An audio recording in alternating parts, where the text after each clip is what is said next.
Seems easy, but we put thought into what we're doing. The Bahamas Tonight access now, here to inform, educate, and entertain. A new type of newscast featuring social media trends, news from around the islands, interviews with the people you like, sports, weather, and fabulous entertainment. That's a Bahamas Tonight access now with Marcellus Hall and LaDon Davis. Live, starting September 16th. Is the Little Caesars Stuffed Crust Pizza. Get more pizza for less money. Only $12. It's a whole new level of pizza with cheese stuffed crust so spectacular that there's nothing left. Pizza. A delicious pepperoni pizza with the crust stuffed with lots of cheese and brushed with butter and garlic flavor and sprinkled with Parmesan cheese. Hot and ready Thursday to Saturday between 4 and 8 for only $12. Simply irresistible. And only at Little Caesars. Pizza. I have been coming to this island since I was 12 years old. It didn't take me long to realize the rich history it has here. When I bought this island in 2018, I fulfilled a lifelong dream. The goal is not only to preserve the memories I made over those years, but to make new ones and to give others the opportunity to do the same. As we go through this process, it has become clear to me, we aren't just rebuilding an island, we're reviving a legend. Everyone is looking for a deal. Everyone is looking to save. With this in mind, Huawei Marketing has teamed up with Deals Crazy TV to bring to Bahamians unparalleled products and unbelievable savings. Yes, it's Deals Crazy TV, where we take the hassle out of shopping for you. Here is what people are saying. Answers. Take a look. Person like me, I love deals, so wherever there's the best deal. At the House of Assembly, I'm Mukesh Lapinder. This is ZNS.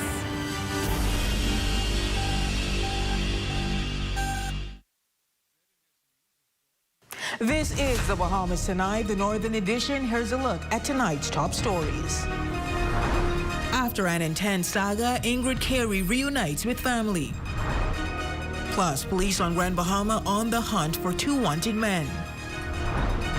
And later, Cuba faces power issues. Here its impact on tourist travel.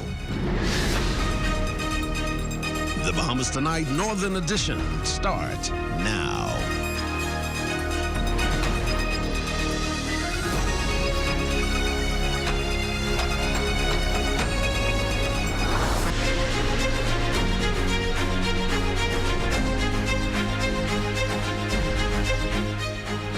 Good evening, everyone. I'm Raven Davis. Thank you so much for tuning in. Well, after a challenging journey filled with legal and emotional battles, the Carey family is celebrating as Ingrid Carey has returned to their care. We go live now to the reporter who first broke this story, Ramiko Knowles, who is standing by with Ingrid Carey's granddaughter, Philippa Carey. Ramiko?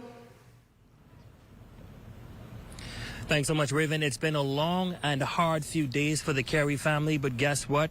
That ends in victory tonight for them as they have now retrieved their loved one from the home away from home. Ingrid Carey is now back into the care of her family. I'm standing by at the Rand Memorial Hospital with the granddaughter, Philippa Carey, who has just walked out the door a few minutes ago. It's been a long journey for you, but it's victory today. It is. Tell me about it. Let's take it from the top. You reached out to me and you wanted to tell your story. Tell me, what was it about this that made you come forward? What made me come forward is the case is fresh out of a movie. You know what I mean? It brings light to that things that don't only happen in movies happen in real life. And it happened to somebody right here in Freeport Grandmama. And yeah, just let everybody know. Now, you told me a story, and the entire, it seems as though the country rallied behind you after your story was told. And yesterday, you went to the home, you was able to see your grandmother. Walk me through that. I was able to see her after the police came because Miss Knowles would have said that she didn't want anybody on her property. She called the police and saying a fear for her life. So she said, I'm able to see her just when the police come. So when the police came to the home, they escorted me in to sit and talk to her for a little bit.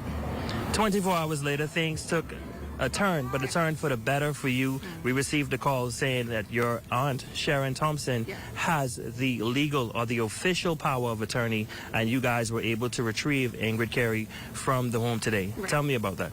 Okay, so we just got a call that my Aunt Sharon, she had a legal document from when their mother passed back in 2011. And that was from her mother who passed, saying that she gives Aunt Sharon power of attorney over Mommy and the property in Nassau. So that just goes to show from 2011 up until now, it was made known that Mommy was not in the mental capacity to make any decision on that behalf. So with that document, that trumped everything, because you cannot have two power of attorneys. So that was all we needed. That was ammunition to get us to where we are today. When you received that call today that she had the original power of attorney, what was the feeling that you were experiencing at the time? I was all over the place. I was excited. I still was frustrated because even though we got it back, the fight doesn't stop here. Right. I still have more things to do. We still have more things to do. But I'm just happy that at least I get her back. Right. Everything else I can deal with as they come, but just to have her back, I might get to make sure that she's okay. That's what it is. So I was excited. I was surprised because, you know, where you found the document, where it come from, like how you remember you had it. It's just so much things going through my mind at that time. And another big thing was the home. That Murphy Knowles said that Ingrid Carey transferred over to her. You guys retrieved that back as well. Yes. Walk me through that. Okay, with that, we made an agreement on both parties, Murphy and my family. We made an agreement that she has a week, 7 days to get her belongings out of the house. But within those 7 days, we will be preparing to move back inside the home. So Mommy was officially out of home, away from home care, and entirely in mine now. So after a week, she'll be back in her own space, back in her own home. As of right now, I am looking to stay home to take care of her so this does not happen again. So, yeah. Now, the home was renovated, and we understand that there were some discussions between you and Murphy Knowles at that time. What was that about? Her and I had no discussions. Now I'm seeing or hearing that she has some belongings inside of our house. And when I asked where the belongings were, she was like, oh, there's a new furniture set, bed set, and all these things. And that took me back because, as far as I know, when I left the house 3 weeks prior to her being there, everything still wasn't there the way we meant it to be. Now, with renovations or stuff she put in the home, I don't know. I didn't think any renovations were necessary. So she took our furniture out. What we had was the Carey's on, and she put her own furniture out. And that was shocking to me because I didn't even know anything about it. So whatever she did was she did that on her own accord because I guess she wanted to make it more homely to her. But the house didn't need renovations? No. Did it need furniture and that? No. Everything was in there just how she made it. And she decided upon herself to move things and make it new again.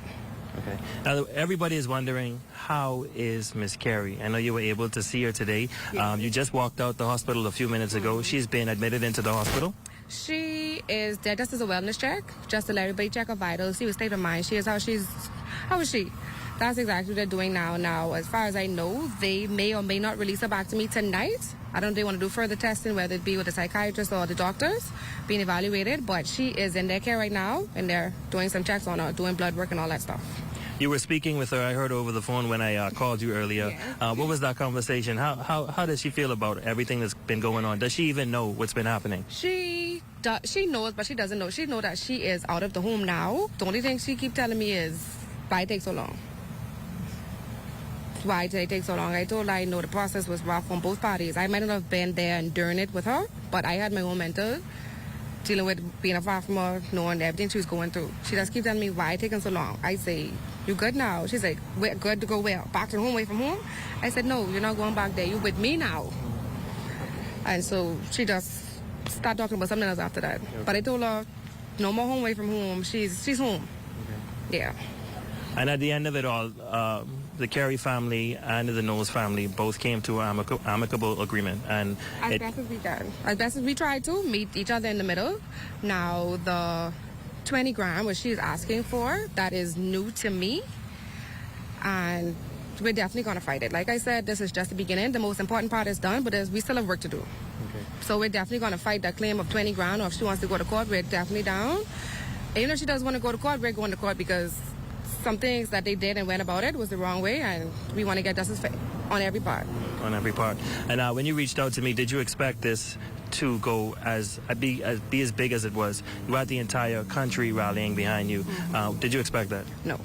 And never in a million years. Never, ever, ever.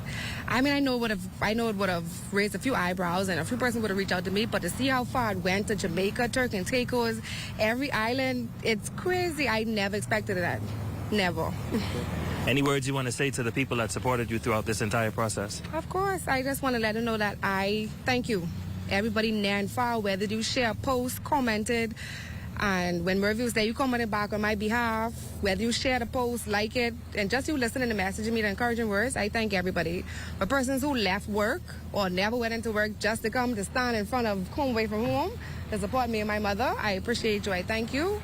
For the person who paid for me even to be here right now, I thank you. For Grand Lucan for letting me stay there a few days while we get this sorted out, I thank you. I thank Wendy, I thank Ozzy, I thank you guys. I can't name everybody, but just know that my heart, our heart, is that everybody who stand 10 toes behind us. Because without any of you, this wouldn't have been possible. And your sons, I saw the hugging yesterday when you arrived at the Howard de Gregory. What was that conversation like, and how are they feeling now to know that they're going back into their home? Well, I got a video from Lundy, and he said that I guess he broke the news to them and said, justice has been served. They say, how you feel? They good? They happy? I mean, they happy because every time I have to leave them, it's hard for all of us. Because, you know, my kids, they're young, but they're not so young to where they don't understand what's going on. So every time I have to leave and go, it breaks them down more and more. So now that they understand that Mommy could be coming home and me back home, everybody's all happy again because we could be all under the same roof again. I would never have to separate from them. And that's the main goal of this. Never have to separate from my children, even my mommy. Well, thank you so much, Philippa Carey, and I'm happy for your victory and your family, and your mother, your grandmother is back into your care, your mother as well, back into your care. Congratulations to you all. Thank you. And live from the Rand Memorial Hospital, I'm Ramiko Knowles. Back to you in studio, Raven. Thanks for that, Ramiko. Well, our news team is just back with that story. We will have all the details for you before the end of this newscast. Now, amid protests, allegations of mistreatment, and a complex legal dispute involving power of attorney and financial assets, a major chapter in the case was brought to light today as the family of Ingrid Carey made the demand to have her returned back to their care. The event culminating in a resolution that left the family fulfilled and a caretaker shattered. Our Shalia Roll was on that story all day and just returned back to the station. We will have the full details at the end of tonight's newscast. In other news, tonight a prominent caretaker is weighing in on what it takes to care for a person suffering from dementia. Shalia Roll has that story. Patients with Alzheimer's or dementia are frequently challenged with changes in thinking, remembering, and reasoning in a way that affects daily life activities. Now, Billie Jane Ferguson, the proprietor of Sunshine Senior Care and Services, says that patients with dementia should not be taken advantage of. You have to be mindful of that, and you cannot, under no circumstances, take advantage of them. It's like 50 First Dates, the movie. You have to remind them constantly of what we're doing, who you are. Sometimes they forget their own family members. So you have to be the one to remind them. There are times when they would want to extend kindness to you, and you have to remind them, hey, I'm here just to help you. And be careful of how you treat them. Be careful of what you say to them, how you act with them, and what you take from them. Ferguson says as you are caring for the elderly, their safety is at utmost importance. The care provider also adding that it is important to protect them from themselves. First thing you must be mindful of is their safety. Safety of their surroundings, safety of making sure that nothing happens to them. If you are responsible for them, you have to make sure that their home is safe for them to move about, safe for them, no one comes in and disturb them in any kind of way. To first protect them from themselves at times. It is very simple to provide for them, and so you have to tap into what it is that their needs are. She says that as care providers, it's their job to care for them as if they are family. Be mindful that we are entrusted with the lives of these elderly. They took care of us. So why can't we return the same favor to them by taking care of them, by having them maintain their integrity, and by making sure that their dignity is not tampered with? And so it's just our job to simply love on them like we would do with a toddler and not mistreat them physically, mentally, spiritually, nor should we mistreat them emotionally. For the Bahamas Tonight, the Northern Edition, I'm Shalia Rule. Now, once again, our news team has a full recap of what has transpired today. That story coming up after the break.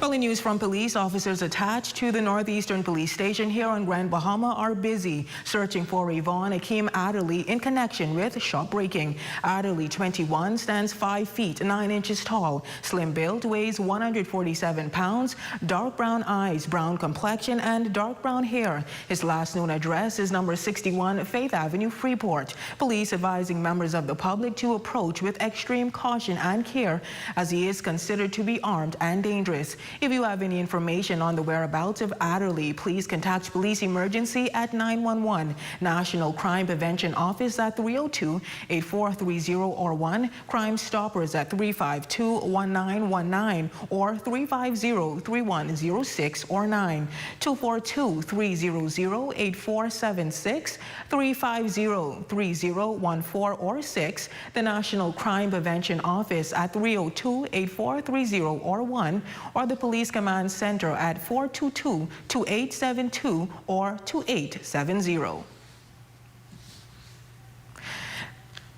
Meanwhile, officers of the Northeastern Police Station on Grand Bahama also searching for 39-year-old Darren Kevin O'Brien in connection with stealing. O'Brien stands 5 feet 10 inches tall, medium built, weighs 170 pounds, wears a low haircut. He is of brown complexion with dark brown eyes. His last known address is number 55 Beachway Drive, Freeport.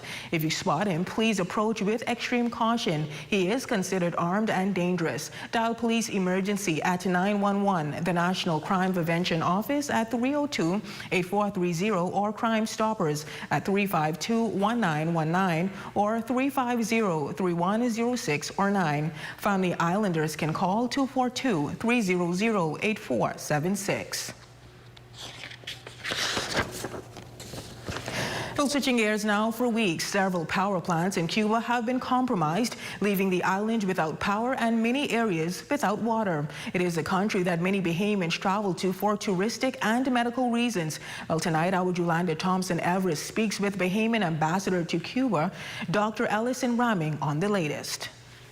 The Bahamas ambassador to Cuba, Dr. Ellison Raming, explaining that Cuban authorities are working feverishly to resolve a grid collapsing on the island. Raming explaining that the island had been without power for about 4 days. However, he reveals that power has been restored to 85% of the affected areas, noting that the outages have not significantly impacted flights to the island.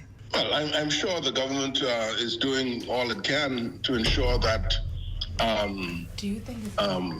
electrical outages are kept to a minimum. But, you know, these things happen. And so much of the population was without power for 3 or 4 days.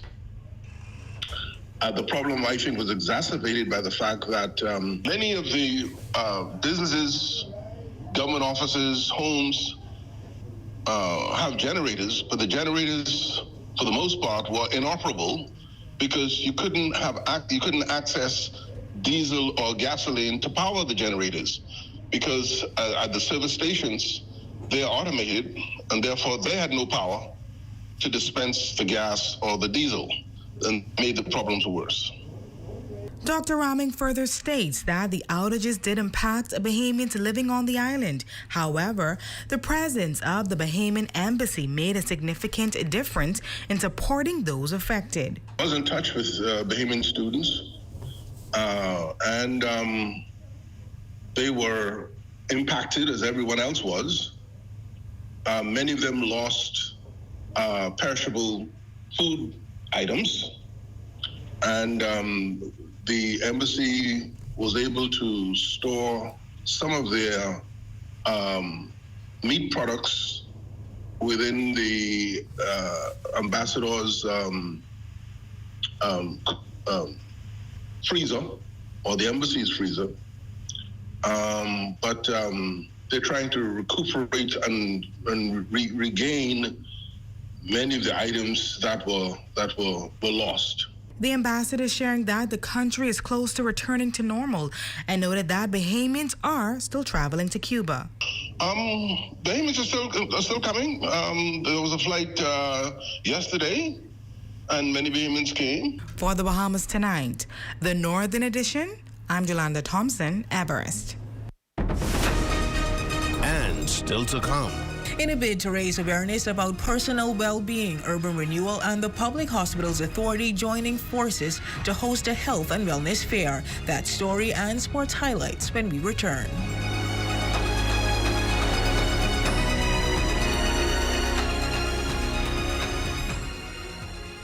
Hear that? If you listen closely, you can hear the heartbeat of a nation. That unique sound of a great country, pounding with colorful history, a rich culture, and unwavering ambition. When you look around, you recognize its pulse. The people who love to celebrate, who identify with triumph, a people who know how to be our brother's keeper. Commonwealth Bank, built by Bahamians, here for Bahamians, Bahamians helping Bahamians. Dolly Madison is having a 2-day store-wide sale on October 25th and 26th for their 2-year anniversary under new ownership. Get up to 25% off on a variety of items, from household to hardware, you name it. Sale hours on Friday will be from 8 a.m. to 6 p.m. and on Saturday from 8 a.m. to 5 p.m. That's Dolly Madison's 2-year anniversary sale, up to 25% off. You don't want to miss it. Dolly Madison. Join the Ruby Jubilee celebrations honoring Reverend Canon Norman Lightborn on his 40th anniversary of ordination. The banquet is Friday, October 25th, 7 p.m. at the Grand Lacayan Resort. Tickets are $125. The service follows on Sunday, October 27th at 4 p.m. The Grand Bahama Christian Council presents an island-wide crusade, Saturday, October 26th at 3 p.m. at Frank's Ice Cream Plaza. Prayer, testimonies, worship, fellowship, the word, and more. Don't miss Park and Shop's fall sale on October 28th and 29th. Enjoy a third off store-wide, excluding red tags and underwear. Visit from 9 a.m. to 6 p.m. Monday through Saturday. For more information, call 352-7025. Third Dementia construction will be closed from Wednesday, October 23rd to Friday, October 25th. Stay tuned in for more information on reopening and exciting updates. Third Dimension thanks you for your support, understanding, and patience. Your number one team in the North. Only the sun covers the Bahamas better.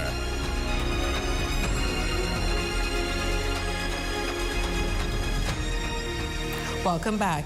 In an effort to bring more awareness to personal well-being, Urban Renewal and the Public Hospitals Authority are collaborating to introduce a health and wellness fair, inviting any and everyone to participate. Deputy Director of Urban Renewal, Senator Corcoran Russell, says the exhibit aims to educate the public on the importance of prioritizing health, as well as giving a routine checkup for those who cannot afford it.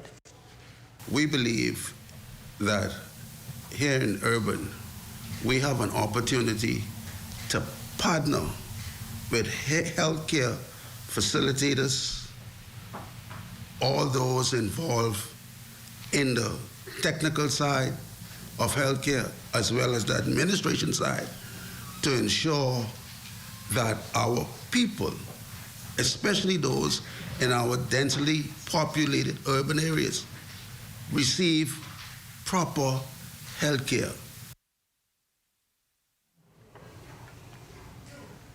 Administrative Manager for Health Education and Promotion for the Public Hospitals Authority, Adelicia Campbell, shares bliss for the event, noting the ordeal does not plan on being a one-time endeavor, but to look forward to for the foreseeable future. So often our loved ones, I've had the same opportunity of having a loved one that needed blood on several occasions. And so we, as a community, need to understand that it may not be us today, but it could be us tomorrow. And so I want to encourage each and every one to come out, bring your friends, bring your co-workers, bring anyone that is eligible or able to give blood, because each one can save one. In other news, in the midst of rising crime, drug abuse, and other social ills, the Grand Bahama Christian Council is gearing up for its third annual island-wide crusade. President of the Grand Bahama Christian Council, Reverend Kenneth Lewis, is inviting the Christian community to the event. He believes it will be transformative. The crusade begins at 3:00 p.m. under the theme, Jesus the Redeemer. We're calling all of those who believe in Jesus Christ to assemble with us at the Frank Ice Cream Center at 3 p.m. on the 26th of this month, where we're going to lift up the name of Jesus. It's going to be a spirit-filled, inspiring time. We're going to have choirs and praise teams. You're going to hear the spoken word of God. This is the time when Grand Bahama will trouble the throne of grace. We'll ask God to open the portals of heaven to bless us here on Grand Bahama, because we are going through some difficult times. And these difficult times that we are going through requires spiritual intervention. GB Christian Council's second Vice President, Apostle Rita Stewart, says everyone is welcome, and Pastor Peter Evans, responsible for evangelism and outreach, says it will be one service this year. We wish that you would come out and hear the word of the Lord as it is expounded with the power and the anointing and the ability to cut, to heal, and to deliver. Amen. We will be there. There will be singing. There will be shouting. There will be praying. There will be testimonies. We believe what God is about to do. We believe God for the preach word, for the anointing of God to flow. Amen. So those from East End to West End churches, amen, somebody that you know that is wounded and somebody that is lost, disturbed, even mentally challenged, I charge you, come on the ground of Frank's Ice Cream, 3 p.m. Saturday, and take it from me. God is going to move through by his power. And back to our previous report, amid protests, allegations of mistreatment, and a complex legal dispute involving power of attorney and financial assets, a major chapter in the case was brought to light today, as the family of Ingrid Carey made the demand to have her returned back to their care. The event culminating in a resolution that left the family fulfilled and a caretaker shattered. Shelia Roll has that report. Just one station.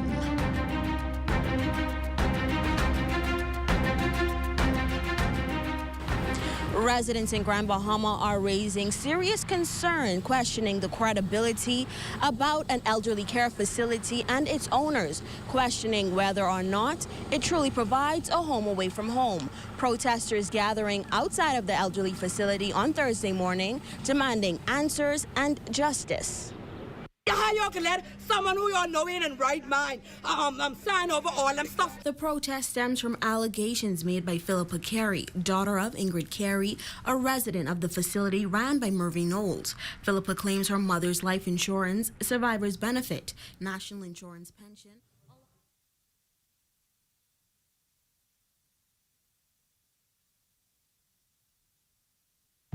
See news in the making? Call us at 352-9713 or 359-5167, or you can email us at zns3news@gmail.com. The Grand Bahama Christian Council presents an island-wide crusade, Saturday, October 26th at 3 p.m. at Frank's Ice Cream Plaza. Prayer, testimonies, worship, fellowship, the word, and more. Have you been waiting for windows? Then wait no more. Caretaker Bahamas have in stock now PVC sliding windows, casement windows, and impact sliding windows with mirror tinted glass, all in Coming up in the sizes and styles.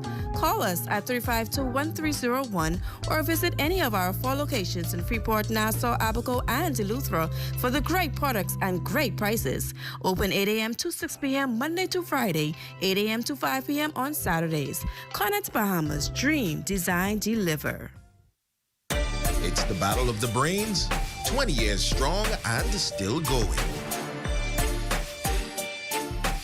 Powered by Grand Bahama Power, fueling the future with scholarships and new opportunities.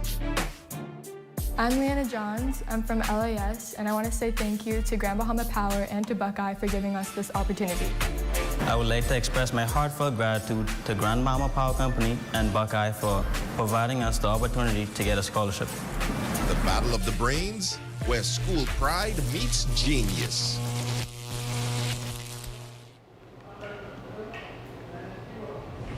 We apologize, that was the incorrect story. And now to that report. Amid protests, allegations of mistreatment, and a complex legal dispute involving power of attorney and financial assets, a major chapter in the case was brought to light today. As the family of Ingrid Carey made the demand to have her returned back to their care, the event culminating in a resolution that left the family fulfilled and a caretaker shattered. Our Shelia Roll has that report. What appears to be a peaceful resolution at the home is the subject of a whole ordeal as drama unfolded at the home away from home earlier today. Emotions were high at the home away from home care facility as the family members of Ingrid Carey gathered, hoping to take their loved one from the facility. Things intensifying as the sister of Ingrid Carey, Sharon Thompson, showed proof that she had the power of attorney over her sister since 2011. At first, it was a hassle as police officials took some time to authenticate the documents. Meantime, concerned residents gathered at the home to show support for the Carey family. I started the fight with one post, and I'm going to finish the fight with Miss Ingrid Carey being escorted out here with her loving family members. This opportunity again to drive this point home. All of us who have loved ones, check on your elderly loved ones. After hours of waiting, Ingrid Carey was released from the facility. Sharon Thompson, the sister of Ingrid Carey, says that she is thankful her sister is now home in the care of her family. I would like to thank the public for coming out. And we also had a peaceful demonstration. I would like to say to you, God is real. Just hold on. And He comes through. Ingrid is out now, and we just have another step to deal with. Last night on the rundown, Murphy Knowles, the proprietor of Home Away from Home Elderly Care Facility, stated that she was not moving out of the home. But today, she had a change of heart. Change, actually, see, as a person, I believe in the higher power. And I believe in peace. I don't like war. I don't like conflict. I don't like people to come up against one another. Now, Murphy Knowles, the proprietor of Home Away from Home, has been given 1 week by the family to vacate this home. For the Bahamas Tonight, the Northern Edition, I'm Shalia. Well, for more on this saga, stay tuned to the rundown at 8 p.m. with Clint Watson. And with that, we will end the Bahamas Tonight, the Northern Edition. Thank you so much for watching. I'm Raven Davis. The Bahamas Tonight comes your way next.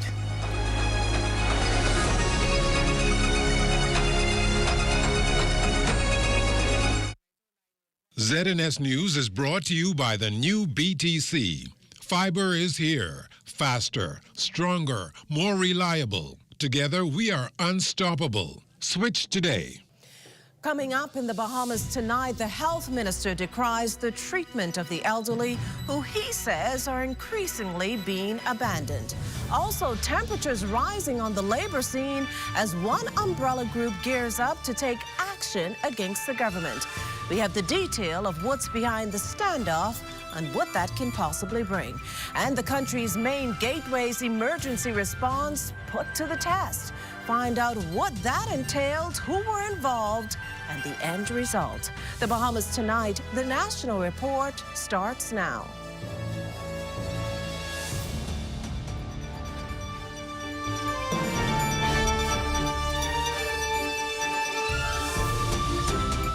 Good evening, everyone, and welcome to the broadcast. Amid protest, allegations of mistreatment, and a complex legal dispute involving power of attorney and financial assets, a major chapter in the case of elderly resident Ingrid Carey has reached a peaceful conclusion tonight.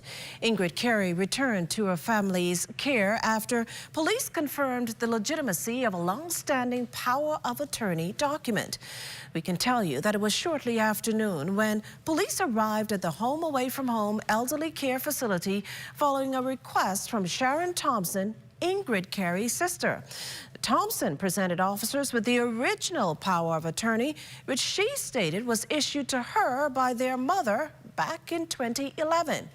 ZNS News obtained a copy of the document, which police confirmed is valid on the scene. This update follows last night's statement from Kevin Russell, an attorney and cousin of Murphy Knowles, who had recently issued her own power of attorney. Russell noted that this document, reportedly signed by Ingrid Carey, had not yet been recorded, rendering it null and void. After verifying the legitimacy of Thompson's document, police facilitated Ingrid Carey's return to her family's care, both parties expressing regret over the escalation, but were relieved to achieve a peaceful resolution. Well, the story has ignited reaction from all quarters, and tonight, the health minister is weighing in about the overall care of our aging population. Here's Corval Pyfrom with that angle. Tonight, though not wanting to say much about the situation playing out in Grand Bahama, Health and Wellness Minister Dr. Michael Darville, in very few words, said a mouthful. I saw what was happening in Grand Bahama with the home for the elderly, and it really disturbed me. Dr. Darville says any circumstance involving the mistreatment of our elderly population is disturbing. Then he pointed out that instances of this nature appear to be on the uptick. As Minister of Health and someone who's responsible for tertiary healthcare facilities, I must admit that we're seeing more elderly patients left behind at the hospital, and loved ones don't come to pick them up, and creating borders in our facility. Boarders are those patients whose loved ones have either abandoned them or are unable to care for them. Some eventually end up at nursing homes that provide care for the elderly, but sadly, many will play out their final years there on a hospital ward. We are in communication with social services as well as our geriatric facility, and I want the Bahamian people to know that there is some indications of a breakdown in the moral fiber of the country, where for the first time our loved ones, the elderly who have contributed our society, are being abandoned by their loved ones. And the government is taking serious steps to look at a better way how we could address the care of our elderly, and also expand the geriatric services so that in the event that the complications with illness and the ability to treat elderly patients can be addressed from our geriatric hospital. October is recognized as Older Persons Month, and officials have noted with a growing elderly population, greater emphasis is going to need to be placed on ensuring their well-being. It is a point the minister fully endorses. For the Bahamas Tonight, I'm Corval Pyfrom. Well, temporary shelters are designed to give residents a window of 3 months to make some hard but necessary changes and start over. But social services officials are finding that many of their clients are not taking advantage of the intervention, leading to a waiting list of some 150 people. The question for the Joe public is, what do we do? Do we allow people to stay indefinitely, or do we say, listen, your time is up? We have mothers that are living in cars with their children. We have people sleeping at the front of the police station, sleeping at Superwash parking lot. What do we do? You know, we have to move on and give someone else an opportunity. Dawn Darling, the administrator at the Ponciana Inn shelter, admits it's a daily struggle between meeting a demand and breaking the news of moving out to people she's developed a relationship and seeing the fear that they... Hear that? If you listen closely, you can hear the heartbeat of a nation. That unique sound of a great country, pounding with colorful history, a rich culture, and unwavering ambition. When you look around, you recognize its pulse, the people who love to celebrate, who identify with triumph, a people who know how to be our brother's keeper. Commonwealth Bank, built by Bahamians, here for Bahamians, Bahamians helping Bahamians. KFC is giving you more to love with our KFC bucket meals with large size. Get the KFC Family Bucket featuring 8 pieces of juicy chicken, family fries, and 4 biscuits that feeds 4. A KFC Deluxe Bucket with 10 pieces of delicious chicken, 2 larger sides, and 4 biscuits that feeds 4 to 6. Or a KFC Party Bucket with 15 pieces of our chicken, 3 larger sides, and 6 biscuits that feeds 6. And we'll handle the dishes, plates, and utensils included, so you can lick your fingers and reach. KFC knows value, and it's finger licking good. Whether you're crossing borders or navigating busy airports, with BTC's reliable data roaming, you're always in touch.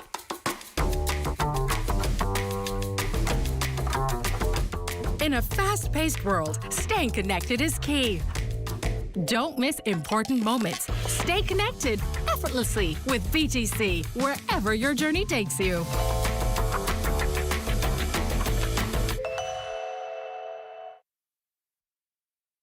Have you been waiting for windows? Then wait no more. Connect Bahamas have in stock now PVC sliding windows, casement windows, and impact sliding windows with mirror tinted glass, all in different sizes and styles. Call us at 352-1301 or visit any of our 4 locations in Freeport, Nassau, Abaco, and Eleuthera for the great products and great prices. Open 8 a.m. to 6 p.m. Monday to Friday, 8 a.m. to 5 p.m. on Saturdays. Connect Bahamas, dream, design, deliver.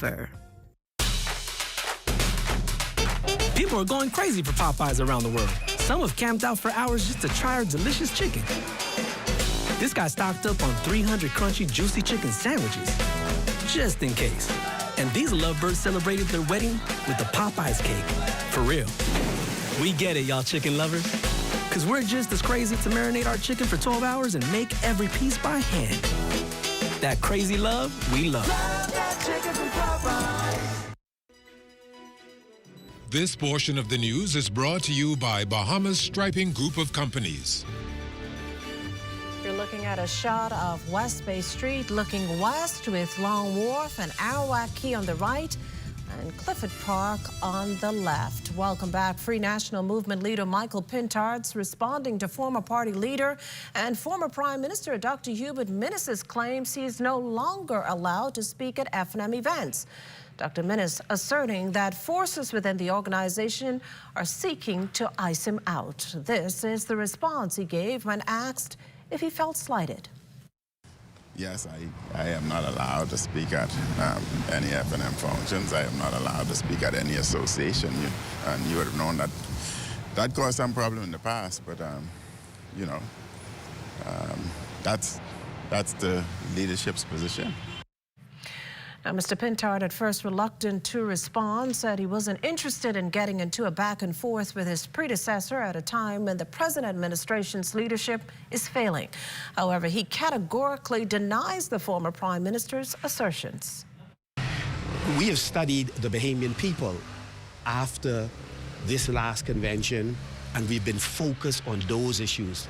This government is under duress because of poor decision making and inaction on some pivotal issues. Our focus should not be on our personal grievances, particularly when our ship has sailed. It should be on the Bahamian people, and that's what I'm focused on. That's what we're focused on. Well, the Nassau Airport Development Company staging a simulated full-scale emergency exercise on the runway of the Lyndon Pinley International Airport. The full crash scenario taking place every 2 years to test the airport's resilience in the event of a real emergency. Desmond Saunders tells us more.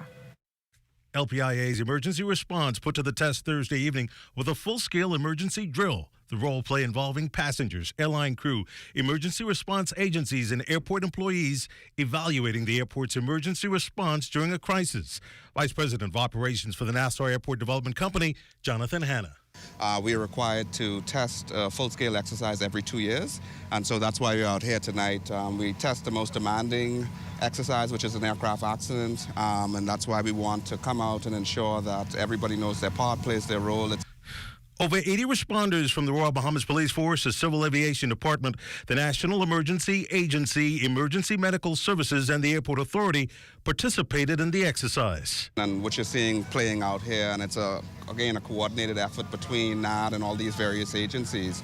And what you're seeing is months and months of hard work and preparatory work just to make sure that we coordinate with all of these various agencies to put on the exercise. And the exercise is here for us to learn in a controlled environment. Obviously, we want to make sure that there's no duplication of efforts, but also to make sure that if and when the actual event happens, that we are prepared and to minimize loss of life and any damage to any surrounding property. A number of leading international aviation agencies also giving a watchful eye to the exercise to see what works and identify areas for improvement. The Civil Aviation Authority plays a large role. They actually come out and look at all of the various elements, not only here at the site, but also in our Emergency Operations Center. And we also bring in, we work with a host airline. In this case, it was JetBlue. They bring in their evaluators, as well as we bring in third-party evaluators to look at all aspects of the emergency exercise, just again, to have that additional input. From all accounts, a smooth operation as LPIA's airport services were not negatively impacted. The next simulation exercise takes place 2026. Desmond Saunders, The Bahamas Tonight. The country's first end-to-end recycling company broke ground on its new plant yesterday with an expected completion date for opening by the second quarter of 2025. Eden Recycling and Manufacturing Limited touts the project, the company says, will, in its first phase, address handling plastic waste from major sectors like tourism, agriculture, and education before transitioning into a manufacturing plant aimed at creating a greener Bahamas. At that groundbreaking ceremony at the plant's Gladstone Road Industrial Park site, Deputy Prime Minister and Tourism Minister, the Honorable Chester Cooper, applauded the company's principles and their efforts towards the sustainability of the country. A few years ago, the government of the Bahamas, as you know, banned single-use plastics.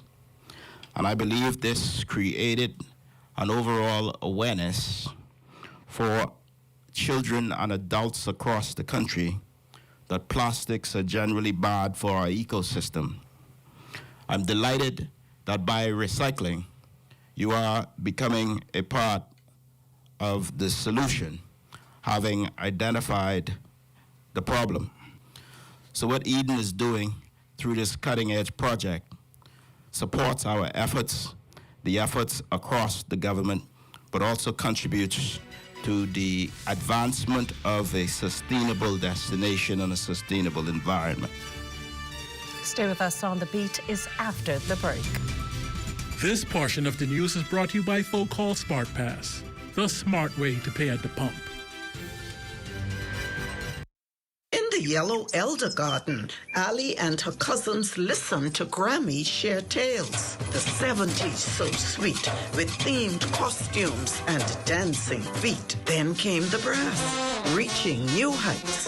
A symphony of Bahamian nights. The 2000s, the Yellow Elder, a symbol of pride. Grammy's legacy in view as Ali dances in her Yellow Elder costume. We are alive.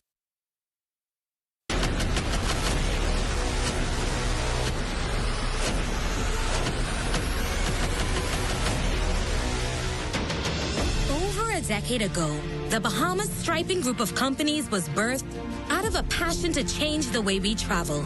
From only a $5,000 grant, the tenacity and work ethic has propelled BSGC to one of the leading road management companies in the Caribbean. We pride ourselves on going the extra mile where others won't, through the use of our state-of-the-art equipment and our certified team. Although the success is commendable, the road has been long. Yet, the mission continues in striving to be a world-class organization ran by Bahamians for Bahamians. With the help of our experienced and hardworking team, we at the Bahamas Striping Group of companies are committed to making a difference, one road at a time.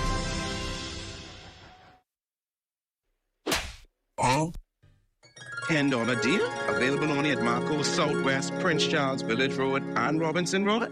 Mine, let me see what it's about. I'll take 20 of those, please. Wait.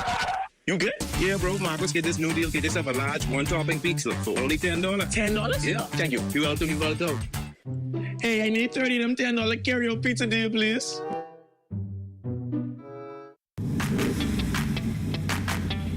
Introducing the FOCOL Smart Pass app that helps you to fuel up faster. Here's how it works. Download the app on the App Store or get it on Google Play and create your profile with payment details. Visit your nearest Shell station. Open the app, scan the pump's QR code. Select your payment amount and begin fueling. Say goodbye to cash and cards because the FOCOL Smart Pass offers secure and convenient payment options right at your fingertips. Download FOCOL Smart Pass now and fuel up faster today. Well, get ready for some rhythm, culture, and moves you won't forget. In this edition of Feel the Beat with our Devontae Hanna, he explores the ancient art of stepping and the smooth flair of strolling, making waves here in the Bahamas. Tonight, we hear from the students at the University of the Bahamas who are keeping these high-energy traditions alive and kicking. Take a look. Stepping and strolling isn't just dance, it's power. First started in the 1900s with black Greek fraternities and sororities with synchronized stomps, sharp claps, and soul-shaking chants, it blends movement and sound into performance you feel just as much as you see. Keeping it alive here in the Bahamas are students at the University of the Bahamas. And the strolls have been passed down for generations after generations.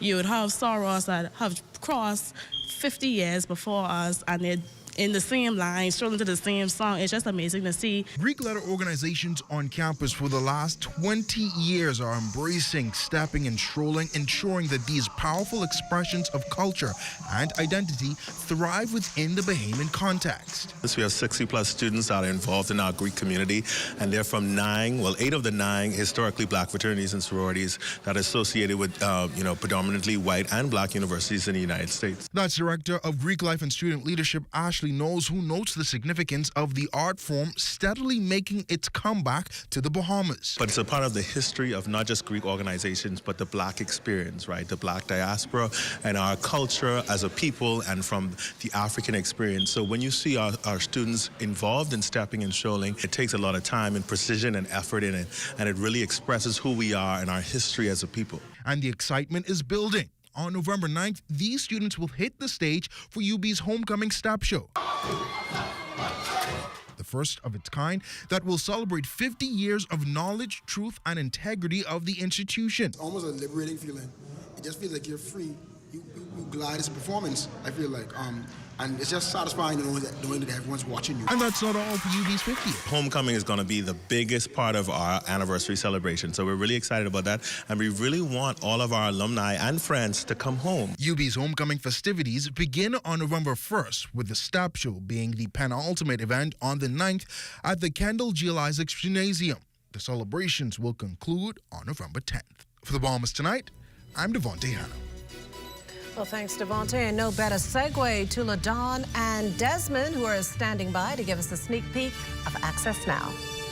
Makushla, it's Friday evening, BIM, and guess what? We have a special guest artist to perform. Our very own E-Man is in the house this evening. Desmond, I know you're excited about E-Man, right? I'm excited. Love his work. Yes, Makushla. So that's all we have this evening. I'll stay with us. Our feature story is up next.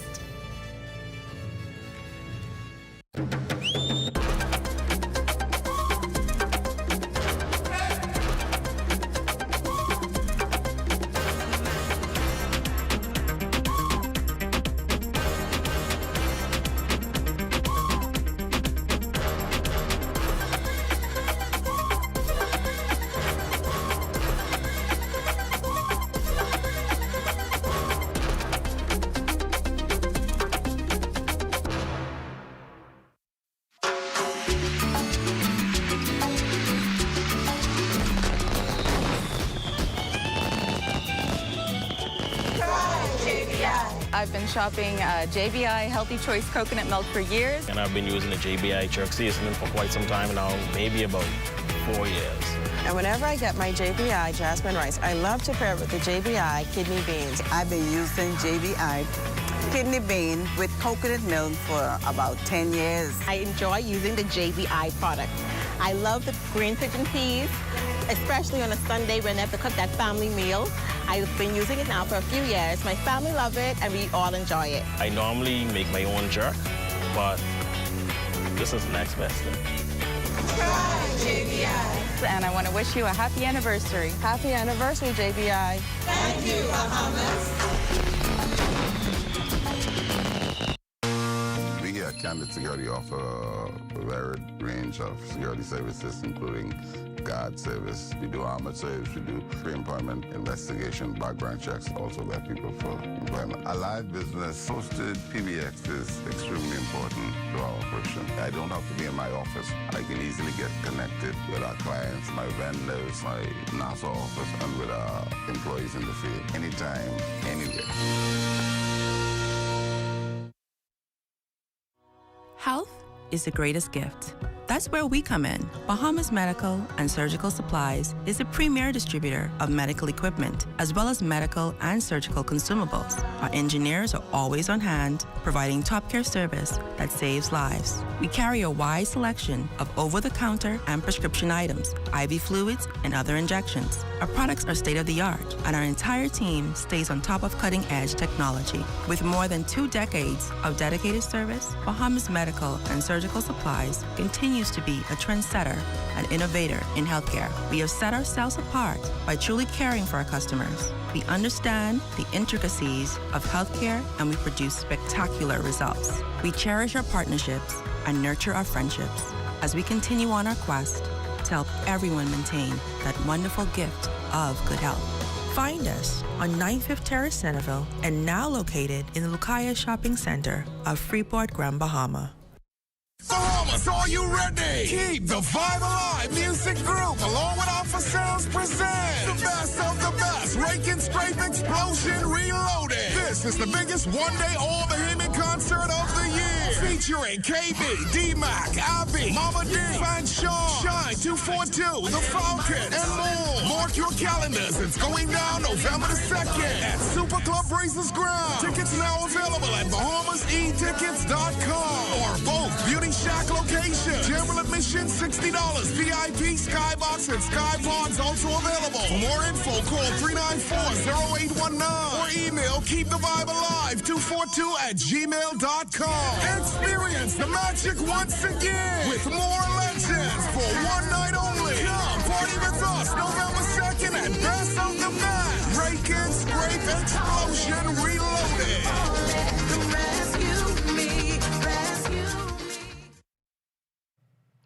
Well, one Catholic church is hoping to make a huge comeback for the first time since the COVID-19 pandemic. St. Thomas More will this Saturday host its first full bazaar, an annual event for the church since most can remember, and parishioners are hoping to reclaim that tradition. St. Thomas More's public relations officer, Marcia Newball, says their community extends beyond the walls of the church. While selling raffle tickets, I found that the community has been waiting with anticipation for us to continue what they grew up with, the bazaar, the family fun-filled day. Some of our events that day, and what we use our funds for, we build community. We have a feeding program, we have youth programs, and in the youth programs they have field trips, they have speakers, they have literature and theatrical events that we sponsor. We also have youth, adult, workplace readiness training, which has assisted a great deal for our parishioners and the community to find good employment. Since Thomas More Bazaar takes place this Saturday from 11 a.m. to 11 p.m. And before we leave this programming note, a special edition of The Rundown airs tonight at 8 p.m. Be sure to tune in. And that does it for the National Report. We'll leave you with this latest number from local artist Solo, who's well known for injecting humor into any situation. Just happens that this involves Grand Bahama's ongoing uproar involving a private caretaker and an ailing grandmother. Life in my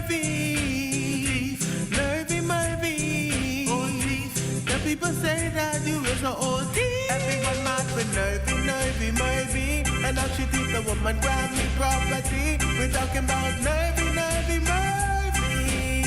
Sleeping on people property. Nervy, nervy, nervy. And now she think the woman grab me property. We're talking about nervy, nervy, nervy. Nervy, you is a OT. The woman try call her Grammy, and Grammy ain't called back for a couple weeks. And that's when she say something is fishy. Fishy, fishy, fishy, Murphy. You're robbing the deaf and the blind. One scribble scratch, you let the woman try sign. Murphy, you don't be doing the most. This bring the old woman and we take the whole house.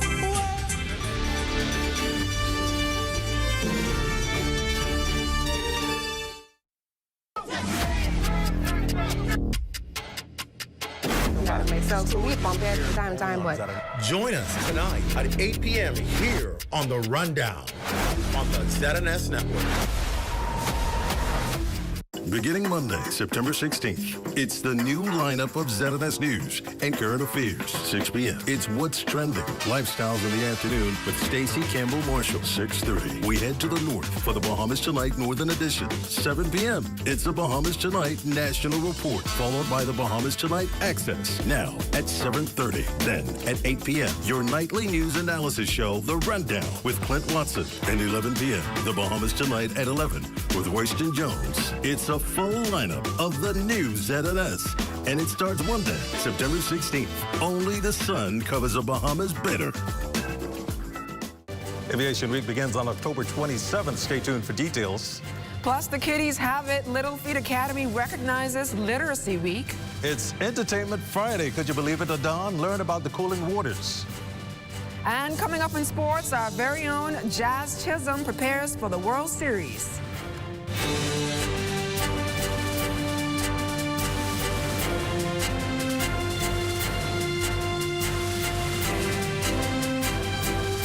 The Bahamas Tonight Access Now starts now. Good evening, I'm Desmond Saunders, filling in for Marcellus Hall. And I'm LaDon Davis. Welcome to the Bahamas Tonight Access Now. It's a weekend already. Could you believe it?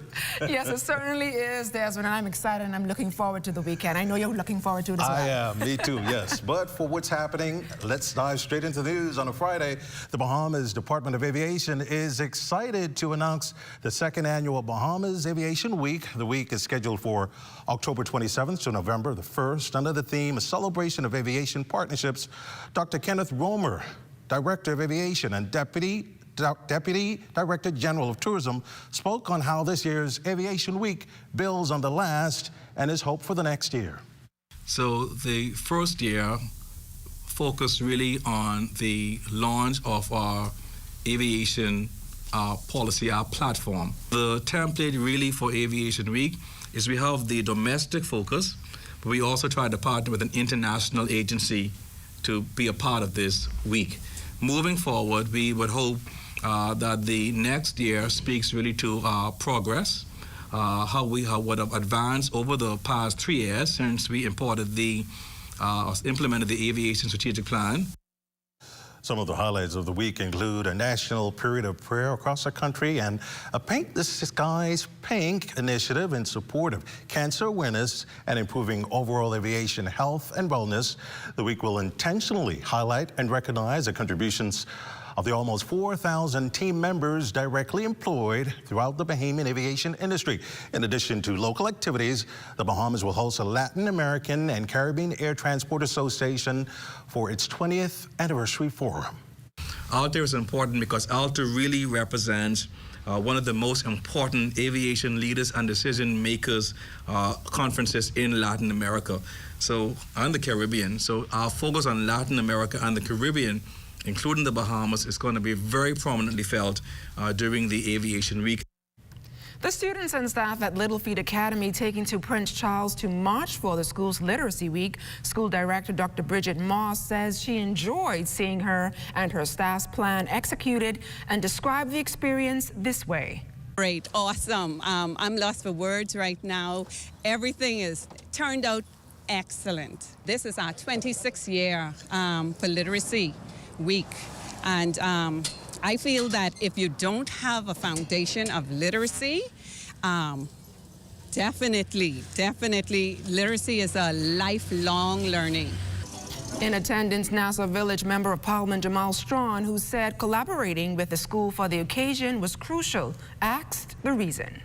To ensure that the importance of literacy is elevated, because it should be big, it should be extravagant, it should be an indication that we do take literacy and our little ones very important. And with the assistance and collaboration of Urban Renewal, and of course with the grace and approval of Little Feet Academy, we were able to put it together and make a monumental event. Well, it's an exciting time for Bahamian gospel music fans as the Cooling Waters Band celebrates 60 years of making gospel music that has touched lives across the Bahamas and beyond. This Saturday, they'll be hosting an anniversary concert that promises to be a night of spiritual reflection, powerful music, and celebration of their incredible legacy. Kevin Harris, the event promoter. But again, these are all men from different denominations, different churches, and they realized they had something, they had a sound, but they didn't have a name. And it really took one of the members sitting down, and this is how the story goes, sitting down in an area of Grand Bahama, just meditating and thinking about what can we call this group. And he said something really came into his heart, into his mind, because he was near the stream of water, that's where he was sitting. And he said the word, or the name, Cooling Waters, came to his spirit. Now, the Cooling Waters Band formed in the 1960s and quickly became a cornerstone of Bahamian gospel music. Over the decades, the songs have inspired countless listeners, and their music has remained a staple in churches across the country. I mean, I am someone who's really inspired by the Cooling Waters. I got their records when I was around 12 years old. I was blown away by the fact that these were Bahamians, first of all. They were from Grand Bahama. They had this international sound. They had their own record company. They had a number of records they produced. It had an impact, and that really stuck with me as I got into music later on in my life. Saturday's concert will showcase their classic hits, as well as performances by Shabag, Davian Chase, Kenyatta Taylor, and other Bahamian artists. Well, still to come, gospel song artist Iman in the house. We're going to have a sit down with him, followed by a live performance. Can't wait for that. Stay close. For hurricane season, we got impact windows and doors. For protection, just come to our store. Plus, we got tiles to pretty up your walls and your floors. We'll help you brighten up for that big bad storm. Porcelain tiles, blank tiles, mosaic tiles, a variety of styles. Before teens get right, they gotta be rough. That's why we got the best deals in the whole Bahamas. Hey, hey. Even the goblins and ghosts know who saves you the most. It's Super Value and Quality Supermarkets. Distinction Evaporated Milk, 14 ounce, $1.19. Ginger Evans Flour, 5 pounds, $3.69. Iceberg Lettuce, $1.99 each. Boneless chuck roast or steak, $8.99 per pound. Crystal Falls Spring Water, 24-pack, 16.9 ounces, $7.99. Wrap up October with the scary good prices at Super Value and Quality Supermarkets. You will the difference. Ruby's Ultra Tech in your car. Fill up with Ruby's Ultra Tech. Spend less and go far. Fuel up with Ruby's Ultra Tech. Get the most out every ride. Just watch your car perform with the best fuel inside. Fuel up with confidence in every mile. Get Ruby's Ultra Tech in your tank and drive with a smile. Watch your car perform with the best fuel inside. Fuel the difference with Ruby's Ultra Tech.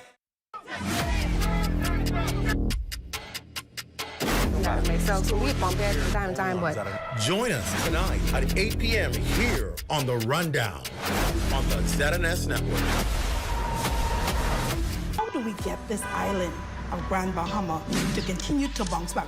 We now have to personally own our economy. So again, we have the government, along with the Small Business Development Center, is pushing entrepreneurship, funding. Excellent. You know, putting heads in beds is so important for our entertainment industry, and we believe that Grand Bahama has that presence. How do you get something you've never had? You're going to have to be prepared to do something you've never done. We've heard you. We know you're tired of the reruns. We're coming back. bigger and better on The Legal Brief. I'm your host, Ramona Farquharson. Stay tuned.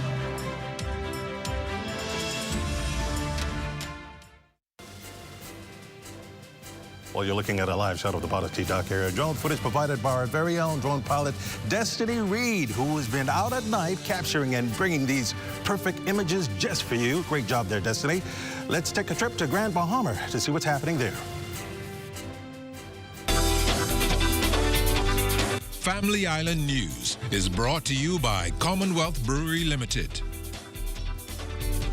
Pandemonium has hit the second city as Murphy Knowles has found herself in a hot spot after receiving a home from one of the residents in her geriatrics home, a home away from home.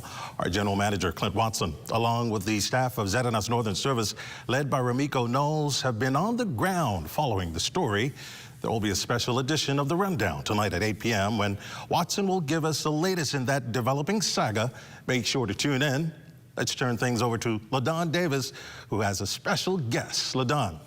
That's right, Desmond. Gospel artist E-Man joins us live in studio where he's going to tell us all about his new album and what inspired it.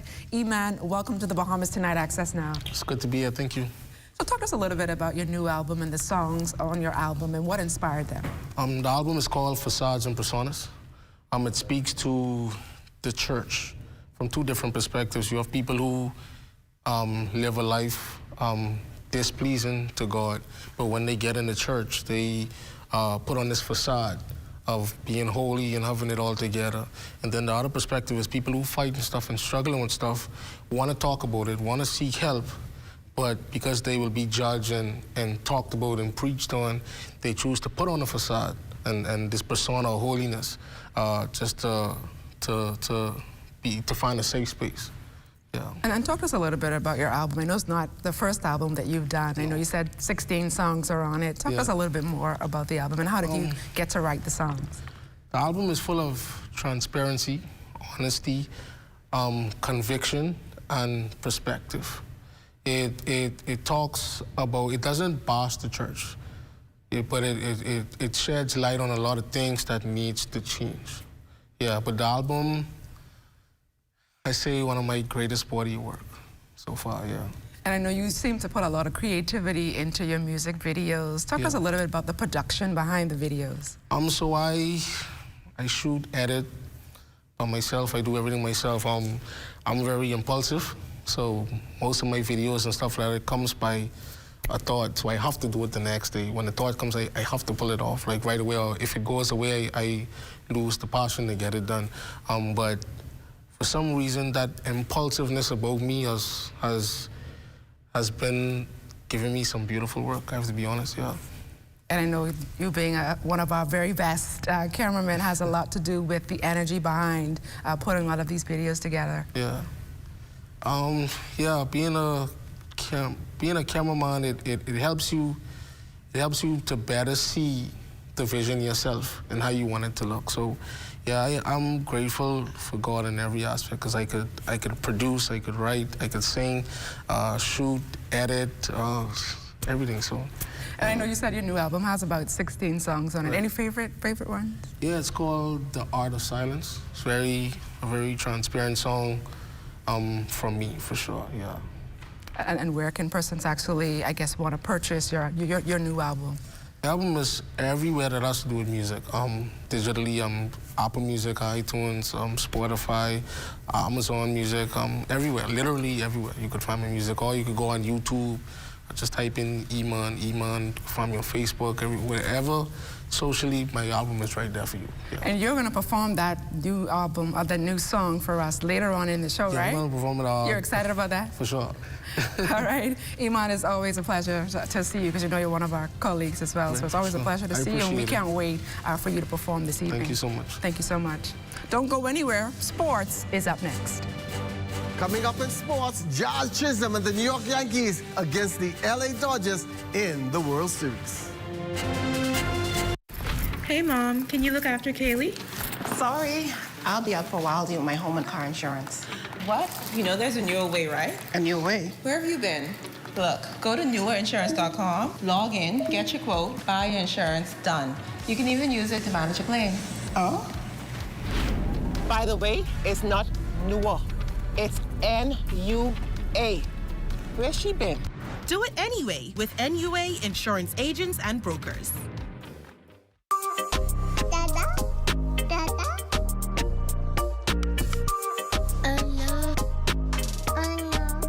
What are we gonna do? We forgot your daddy's birthday. He's in Eleuthera and we're all the way in Nassau. You got it? Okay. Yes, you're right. Eleuthera for tomorrow? No problem.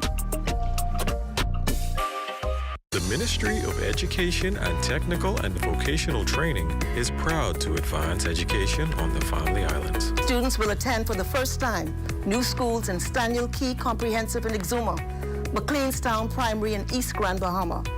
Students in Ragged Island will resume face-to-face instruction for the first time in several years post-Hurricane Irma, and the new school is nearing completion. Plans are well underway for the new school and hurricane shelter in East Grand Bahama in collaboration with the Caribbean Development Bank. I am confident that the Holmes Rock School in Grand Bahama is in the final stage of completion, and the Low Sound School is estimated to be completed by the end of this academic year. Works are soon to begin on the redevelopment of the Emma Cooper Primary School in Eleuthera, with the new schools in Inagua, Cat Island, and Exuma on the agenda still.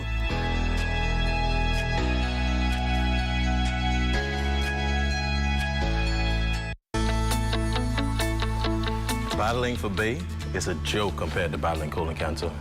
You want to protect your quarterback? You need to protect your body.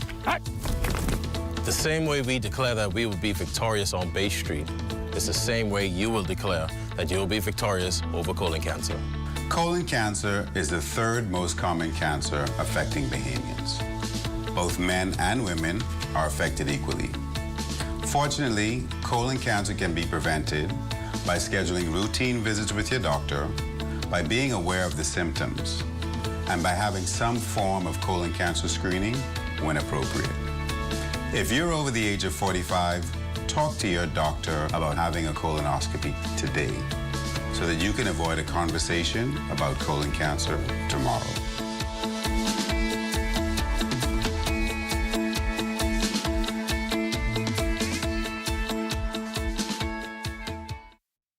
Today, we represent every woman who has faced, dealt with, or been impacted by breast cancer.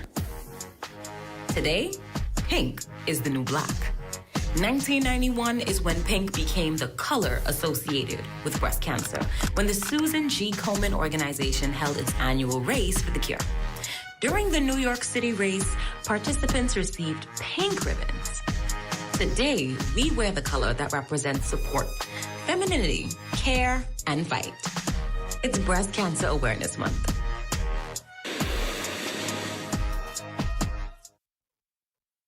The ZNS Total Sports Report is brought to you by the 6th Caribbean Baseball Cup. 6 days of high-level competition, October 23rd to 28th.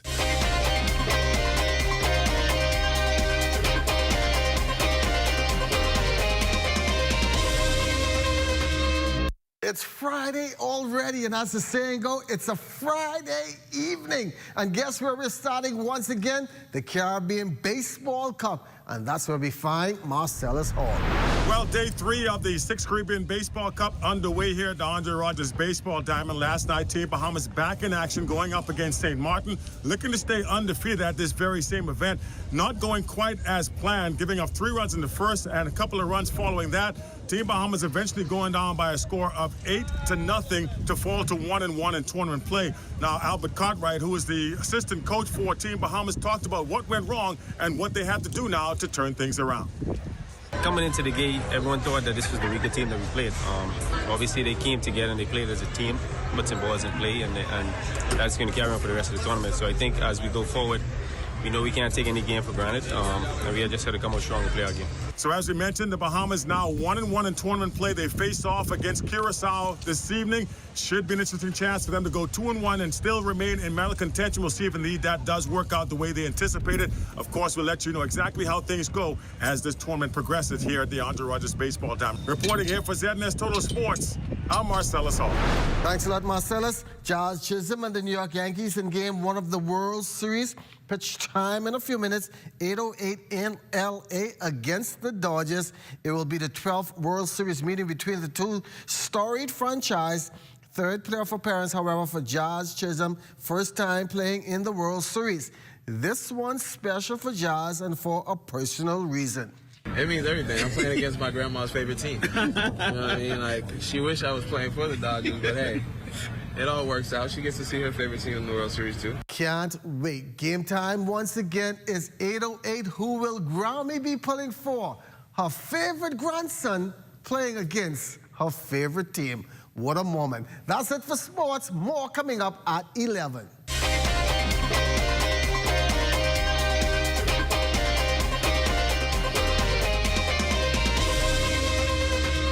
The ZNS Total Sports Report has been brought to you by the 6th Caribbean Baseball Cup. Get your tickets now, online or at the Andre Rogers Stadium.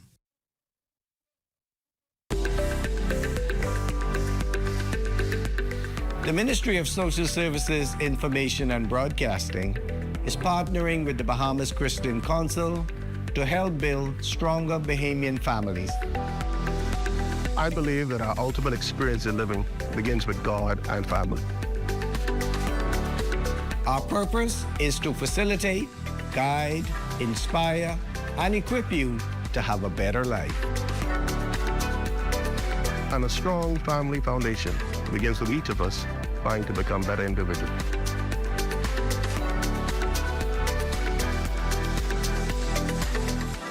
Let's unite for a stronger Bahamas. This message is brought to you by the Ministry of Social Services, Information and Broadcasting, the heartbeat of the nation, leading Bahamians from dependency to self-sufficiency to economic empowerment.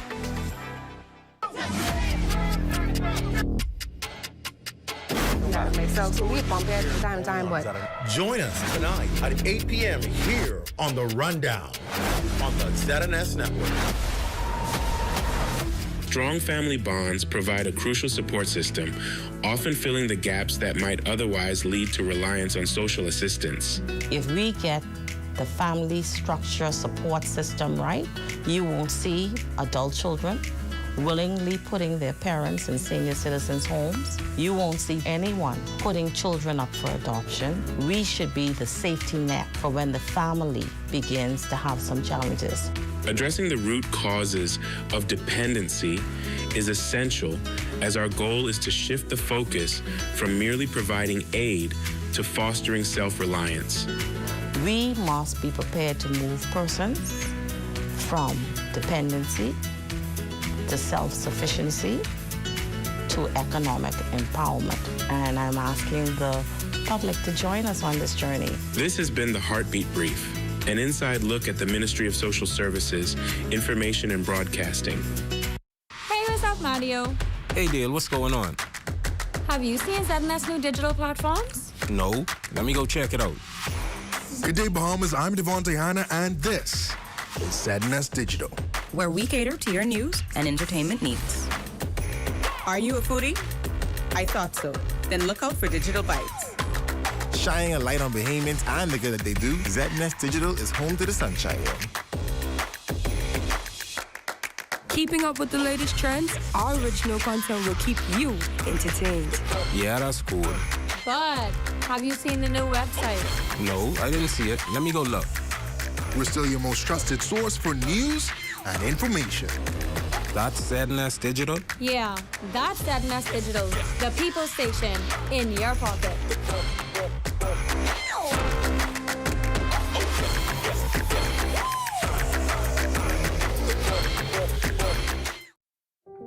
What does disability look like?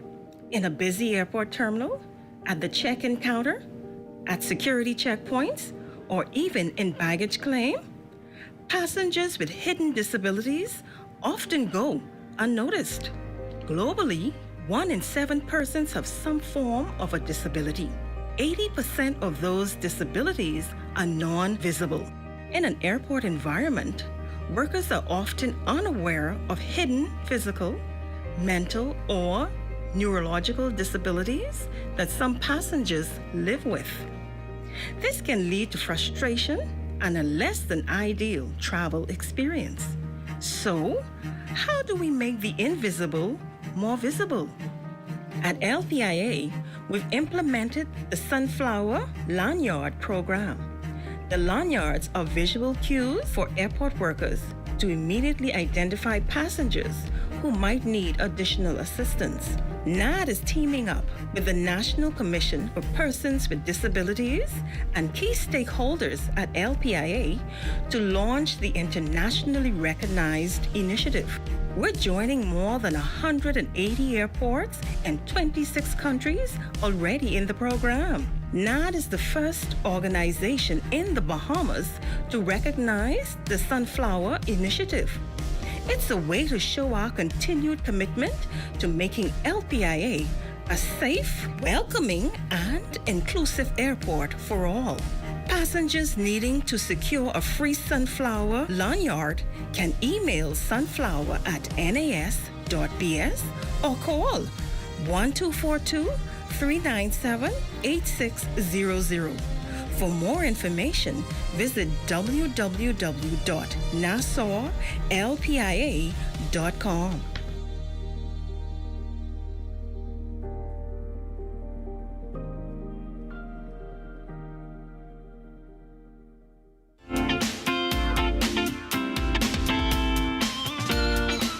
Time now for your Access weather forecast and our live weather radar showing dry conditions around the 700 Islands, save for a couple of showers just to the southern tip of the Turks and Caicos Island. And in the tropics, we continue to keep our eyes on the Caribbean Sea, where we anticipate some development to take place by the end of the month or the early part of next month. And your boating forecast tonight is brought to you by Live Business, where you're always protected during the worst storms. In the northwest and central parts of our country through Saturday, easterly winds 12 to 18 knots, wave heights 3 to 6 feet. Your low tide, that will take place at 10:09 tonight, with a second low tide at 10:17 tomorrow morning. Now for the southeast Bahamas through Saturday, easterly winds 15 to 20 knots, the wave heights 4 to 7 feet, with caution flags in place for your boaters. And then as we take into Sunday in the northwestern islands, those winds become northeast to east at 12 to 18 knots, wave heights 3 to 6 feet. Your low tide on Sunday, 11:14 in the morning, with a high tide at 5:21 in the afternoon. For the central and southeastern islands on Sunday, winds continue to increase northeast to east, 15 to 25 knots. Very rough sea conditions at 5 to 8 feet over the ocean. So an advisory is in place for boaters in the central and southeastern islands on Sunday. That's going to do it for your boating forecast. It's time now for your international temperatures, and they are brought to you by Royal Star Assurance.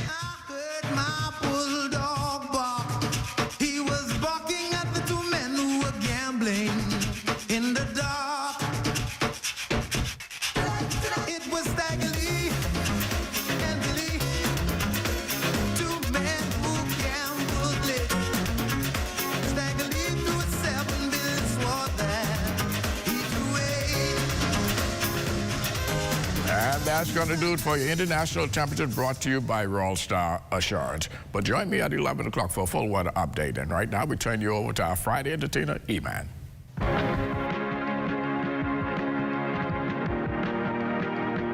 It's my story. Let me tell my story. True story.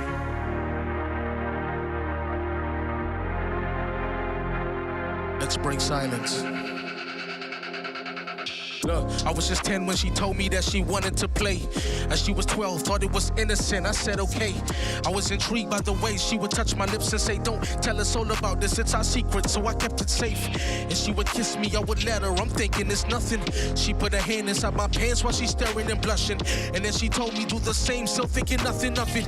I lost my innocence when I was 10 into my cousin. As I got older, it affected me, I didn't know this.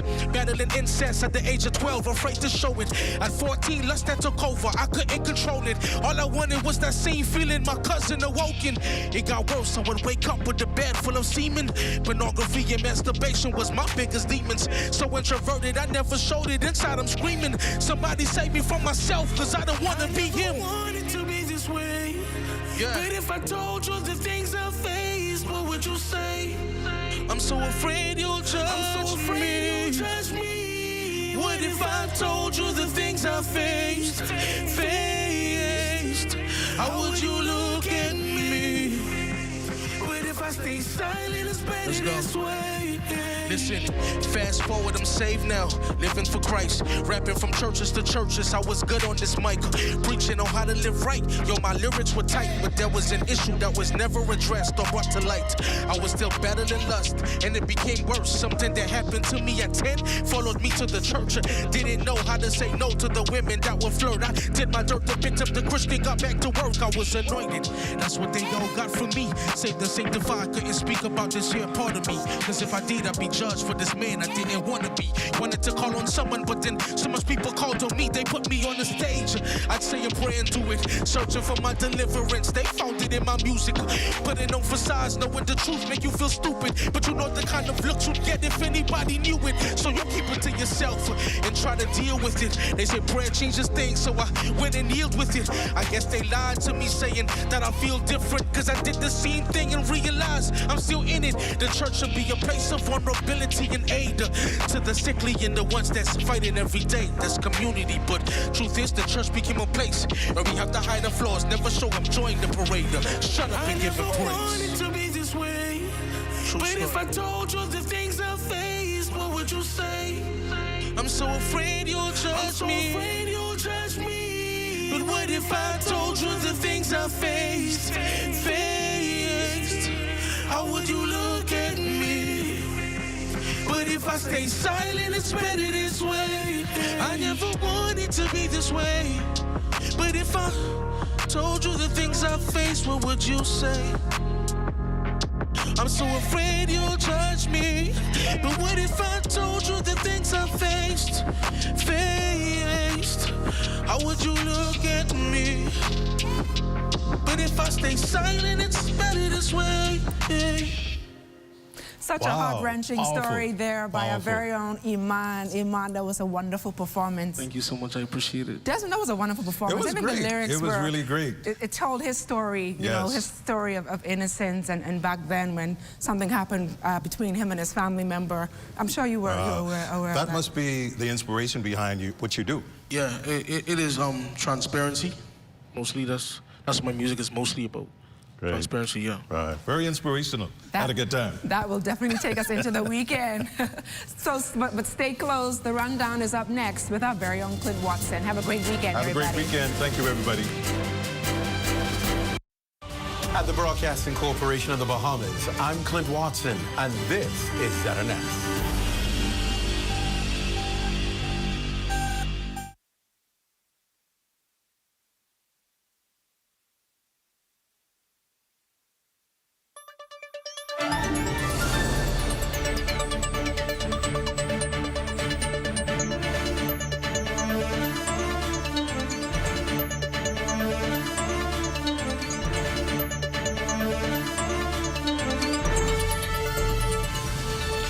Hello, everyone, and welcome to the show live from the Northern Service in Grand Bahama.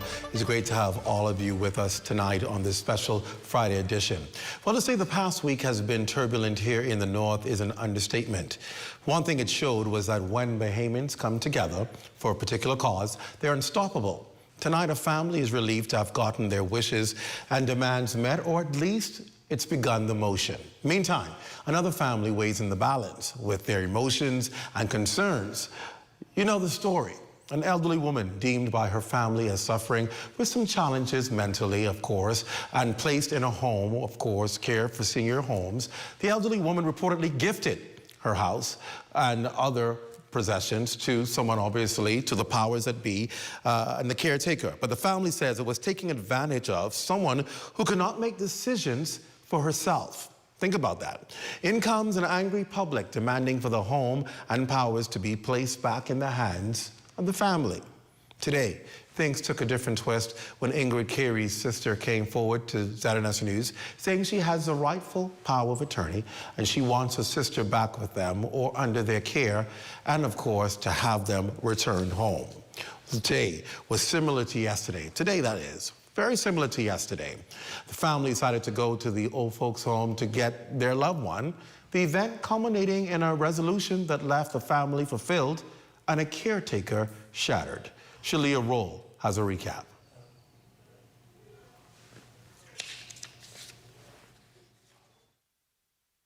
What appears to be a peaceful resolution at the home is the subject of a whole ordeal as drama unfolded at the home away from home earlier today. Emotions were high at the home away from home care facility as the family members of Ingrid Carey gathered, hoping to take their loved one from the facility. Things intensifying as the sister of Ingrid Carey, Sharon Thompson, showed proof that she had the power of attorney over her sister since 2011. At first, it was a hassle as police officials took some time to authenticate the documents. Meantime, concerned residents gathered at the home to show support for the Carey family.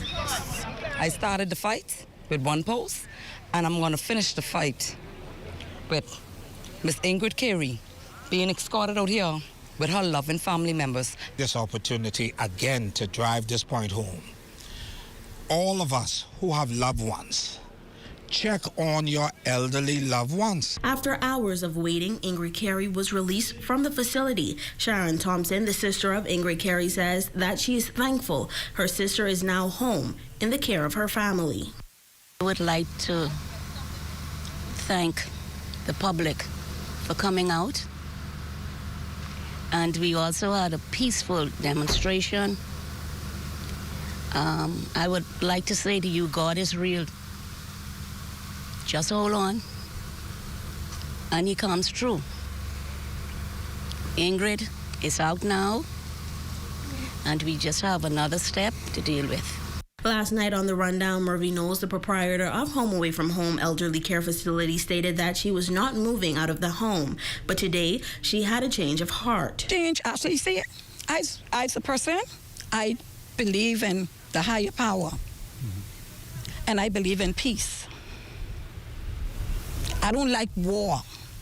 I don't like conflict. I don't like people to come up against one another. Now, Murphy Knowles, the proprietor of Home Away from Home, has been given 1 week by the family to vacate this home. For the Bahamas Tonight, the Northern Edition, I'm Shalia. All right, thank you, Shalia, there. You heard a bit from Murphy Knowles. We want to give you the extensive interview with her because she conceded today and in stepping aside. And then we caught up with her at that family home. Want to let you hear really how the whole afternoon played out so you get a better picture and understanding how things unfolded. Take a look.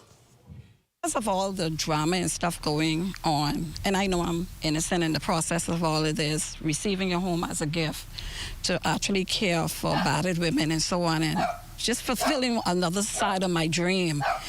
I was able to do that through Miss Ingrid Carey, and that was her wishes for me to do. But since the family actually got together and created a whole big scene, trying to make it seem like I committed fraud or whatever the case may be towards it, I say, and I'm a woman just healing from cancer also too, I don't need all of that. And my resident at Home Away from Home actually don't need all this scene and stuff that's going on because they claim I wasn't licensed, which I am a licensed business. They claim that I mistreat people. I heard one of my residents tell them that he's being well taken care of here, you know, and they claim so much different stuff. We're wishing that just people, you know. And I don't want to hold no hate or malice or strife against anybody. That is not my character from the time I know myself. I think God has given me enough love for everybody. And I say, maybe after a advisor from my lawyer and everything, we discuss it and everything and say, let's release it. Give it back to them. You understand? I say, yes. I said, I think that's the best thing to do is to give it back to them. And I pray to God that she takes good care of Miss Ingrid and make sure everything that needs to be done. They on their way coming here now because they say they wanted to see what and here belongs to Miss Ingrid. And I say, be mindful. Was a lot of stuff your Grammy did give away before I enter the doors. So I just want you to be mindful of that. Was it a hard decision to make? Actually, no, to be truthful, because I feel free. It wasn't a hard decision. I'm not just saying that, because people say, oh, yeah, she's just saying that. No, I'm not just saying that, okay? It was like, maybe do what is the best thing. You understand what I'm saying? Because you don't need to put other people on the line, because they are attacking all kind of people for this. Right. You understand what I'm saying? And I don't want to be the blame of anybody. Honestly, we don't know where that is. Right. What changed? Because last night on the show, one of the final questions I asked you was, would you give up the home? You said no. What changed from then till now? Okay, what changed? Actually, see, as a person, I believe in the higher power. And I believe in peace. I don't like war. I don't like conflict. I don't like people to come up against one another and so on. When I saw all this raging and they told me the people is back to my place again, doing this and doing that. You understand what I'm saying? I say, this don't even make no sense. I say it's best just to release it so they could be at peace and I could be at peace. But honestly, my people at the nursing home right now say no longer than this week on. Before all of this came about, they was praying for me to come back home. And I'm not just saying this on TV. I'm not just saying this on TV to make other people believe this is my choice. This is what they said to me when I told them my final decision. You understand? And they say, Miss Knowles, we was praying for you to come back home. Okay, so were you aware that the sister had power of attorney since? No, this is the first time I ever heard about any power of attorney from the sister. Honestly speaking, that's the first time. Okay, did you have conversations with the sister prior to? Yes, me and the sister, sometimes we talk. I told her before all of this took place, before I signed any paper and had Ingrid sign any paper, like I told Mr. Clinton here, I spoke with her brother-in-law, I spoke with her pastor, and I spoke with her sister. None of them never told me they had power of attorney for Miss Ingrid. They say if that's Miss Ingrid wishing, that's what Miss Ingrid wants, Miss Knowles, there's nothing we could do. So I did not take anything from Miss Ingrid. And if they're trying to claim fraud, I did not sign Miss Ingrid's signature to anything. That was Ingrid's choice. And she told several persons, even up to yesterday, with all this craziness going on, that was her choice. That was not Miss Knowles' choice. Are there paperwork that has to be done? Actually, I already went to the CID, right. Give them my statement and what I'm going to do, so everything could be clear with Miss Ingrid. But I did ask the family, because of some of the funding was, y'all could come inside, take pictures of it if y'all want to, because there was some work and stuff been done to the place, because it was for mission. It wasn't for if it was for my personal use, I would say, okay, I'll walk away. But because it was for mission, I asked them if they could kindly give me some of the funding back so I could finish care for my next visit. If they could find $20,000 to give me. $20,000? Yes. If they could find that to give me, I really appreciate it. But what the family was kind of a little nasty with me, they wanted me to move out right now. Come on. Jordan put me through hell yesterday. I'm going through it again today. How you expect for me to come home? I'm a 64-year-old woman. Come on, I look young, but I'm not too young, okay? And to come home to say, pack up things. Practically in this whole house is my stuff. You understand? Stuff for the nursing home also, too. Stuff for when people come in, they need clothes or they need bed things and stuff like that. You understand what I'm saying? So I expect for me to do this in one day. I say, okay, at least give me a week to get myself together. You understand? I heard the rain over the phone with the carrying on, and the police have to say to them, come on, the woman working with y'all. You understand what I'm saying? Come on. I could have been nasty and dragged this along. What about national insurance checks that you've been receiving? How do they now get that? They could go to national insurance and have national insurance write it, the form, and have the form due, and she could receive her checks back starting as the next month. Okay. All right. Okay? Thank you. No problem. Get the patient home. We're going to give you a week to collect your stuff. That's why I was trying to tell you. Yes. It was me you was talking to. Don't worry about your stuff. We come here for peace. Yes. You Pack your stuff. Do what you need to Baby, do. you don't have to stress it. I already No, have because that. you sound like you didn't understand what I was saying. I said You have to all understand we what wanted to I do. was under. I was dealing with the police officer. They I was get telling me that. get off the phone at the same time. You was talking, and I was trying to understand it. That's why I say, hold on, I'm kind of confused. I can't understand what you're really saying because they was getting on my case. Okay. Because they was trying to get their notes. They was trying to get information. Right. And so on. And that's what I was saying to you. Moving forward, we have agreed with the family because the family brought me in on this. Okay, no problem. Okay. They know. I have the same thing. I have a hospice center. I know the procedure. Get your stuff, pack it up for a week. Let bygones be bygones. Of course. You understand It's me? no modest and stripe, baby. I need exactly to meet my maker at the end of the day. Exactly. Okay, I ain't no bygone. Okay. My love is still there. I just finished talking to Philippa, and Philippa, no, my love is always But be there. like I shared with your son. Like I shared went with your through son. something? Yes. Come on. Yes. You're dealing with a Where's patient Philippa? that has dementia. She's with her mother. She's with her mother. You're She was dealing- supposed to come. No, she's good. She cannot come. You have a patient that has been dealing with dementia. They are not in their right sense. No, but hold on a second. Can I say this to you? No, that's in all I front want of to say. everybody. No. You hold on. Let me please say this. Let me please say this. I took Miss Ingrid to the government hospital, not my doctor, not a doctor of her choice. Having her there to the government. Yeah, that's why I'm leave it. Leave. Why leave it? And she say. No, but your son just tell you to leave it. He knows why. Leave it. Just leave it. Okay. Leave it. Leave okay, no problem. You feeling me? Yes.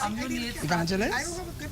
I'm a pastor now. I'm going to get my doctor license next month. Pastor, you dealing and that's with why the another enemy pastor. kick out. I'm a pastor as well. Yes.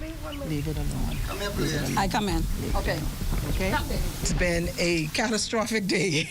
However, we are moving forward. The family, as you can see, has come to amicable terms, and we're moving forward. A lot of negativity has been dispelled in the atmosphere, and we want to cast them down because people's reputation is important. However, we want the public to know that we have come to an amicable agreement.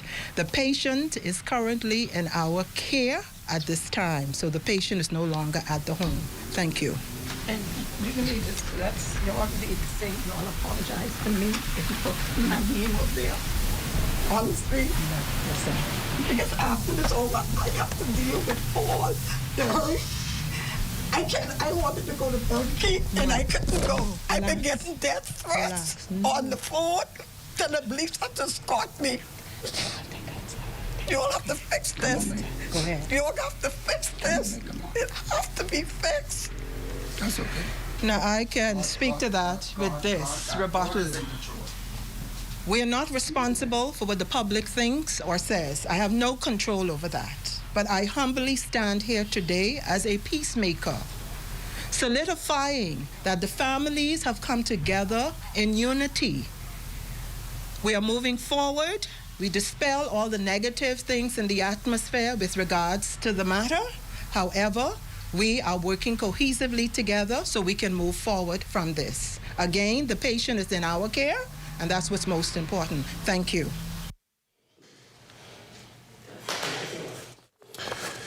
You're watching The Rundown. We're going to take a break. We'll be back.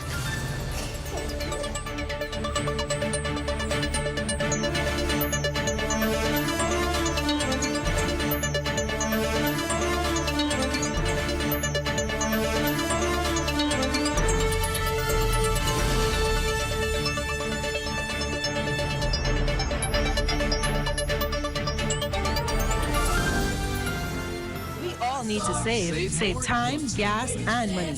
Shopping at Save More can help you do just that. Make us your first stop for all your prescription needs and medical supplies. Get all your health and beauty items at the same time. And don't miss our huge choice of snacks to satisfy your cravings. And the largest vitamin selection and over-the-counter relief products. Need diapers and other baby care items? First stop. The new section for makeovers, cosmetics, and beautiful jewelry will make you sparkle for that next special event. Save More Drugs, your more store. I like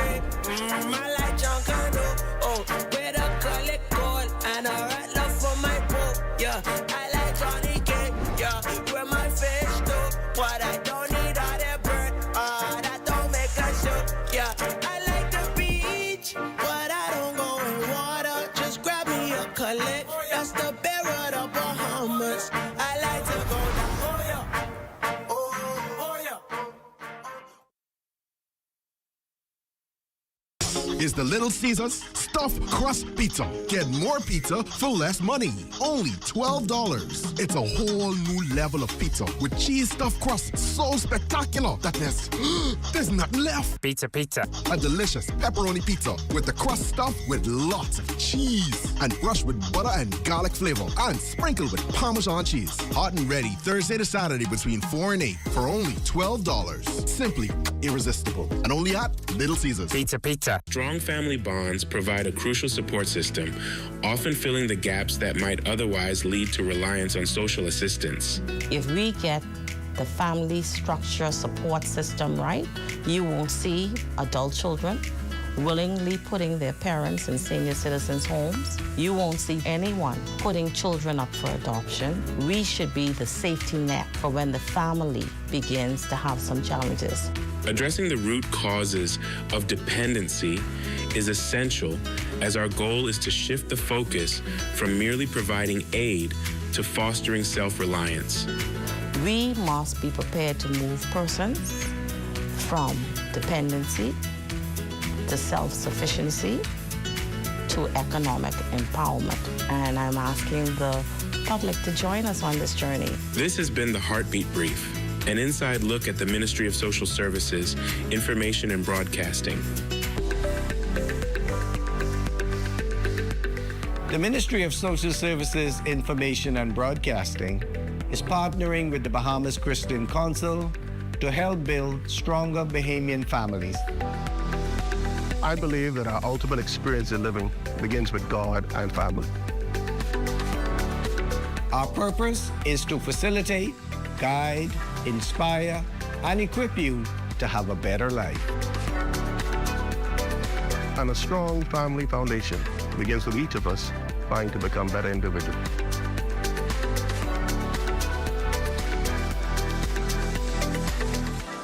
Let's unite for a stronger Bahamas. This message is brought to you by the Ministry of Social Services, Information and Broadcasting, the heartbeat of the nation, leading Bahamians from dependency to self-sufficiency to economic empowerment. Good morning and welcome. I'm Dr. Gale, and I'm inviting you to be a part of a journey where we open the Word of God to receive strength, to receive empowerment from the Scriptures as they have been written. Get your Bibles, get your cup of coffee or your tea, because this journey is gonna be great. This is your day of victory. Hey, what's up, Mario? Hey, Dale, what's going on? Have you seen ZNS new digital platforms? No. Let me go check it out. Good day, Bahamas. I'm Devontae Hanna, and this is ZNS Digital, where we cater to your news and entertainment needs. Are you a foodie? I thought so. Then look out for Digital Bites. Shining a light on Bahamians and the good that they do, ZNS Digital is home to the sunshine. Keeping up with the latest trends, our original content will keep you entertained. Yeah, that's cool. But have you seen the new website? No, I didn't see it. Let me go look. We're still your most trusted source for news and information.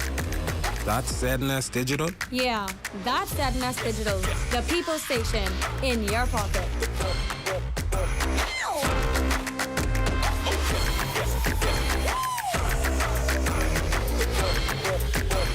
idea of taking swimming lessons to the Bahamian public was something that we thought was a great idea, so we started Let's Swim Bahamas. I've always been a learn-to-swim coach and a life-saving coach, and so this is now my turn to kind of really see Learn to Swim being developed. Although we ran swift swimming for some 30 years, and we offered Let's Swim lessons, we knew we were only touching a small percentage of the Bahamian public.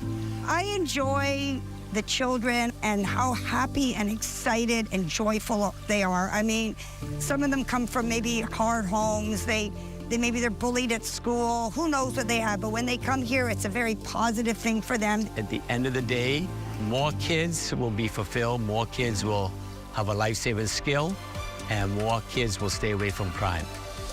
Crime-free. Looks like me.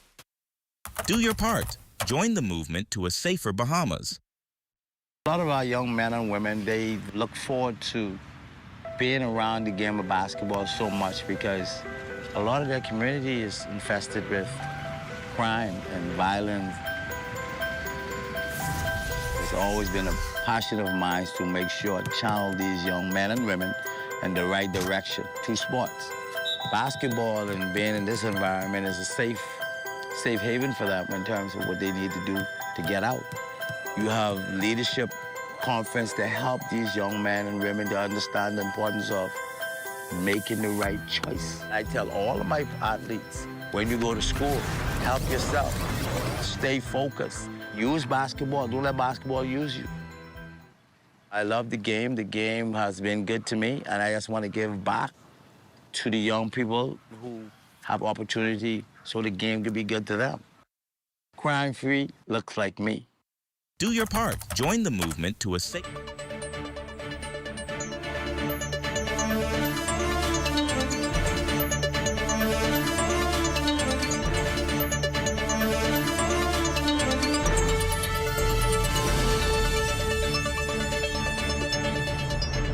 Welcome back to The Rundown, coming to you live from Grand Bahama tonight. A special good night to all of you who are in the Lion's Den. Y'all are very active in the Lion's Den tonight. Those comments, I don't know. And those of you joining us on YouTube, a special good evening to you as well. Well, after a challenging journey filled with legal and emotional battles, the Carey family is tonight celebrating as Ingrid Carey has returned to their care. Ramiko Knowles spoke with Ingrid Carey's granddaughter, Philippa. Here's an interview.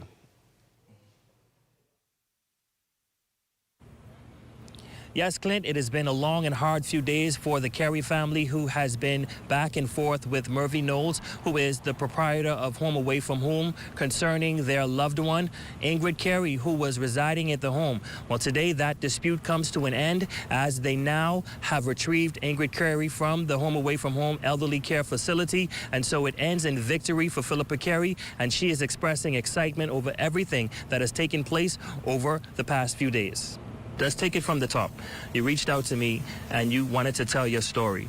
Tell me, what was it about this that made you come forward? What made me come forward is the case is fresh out of a movie.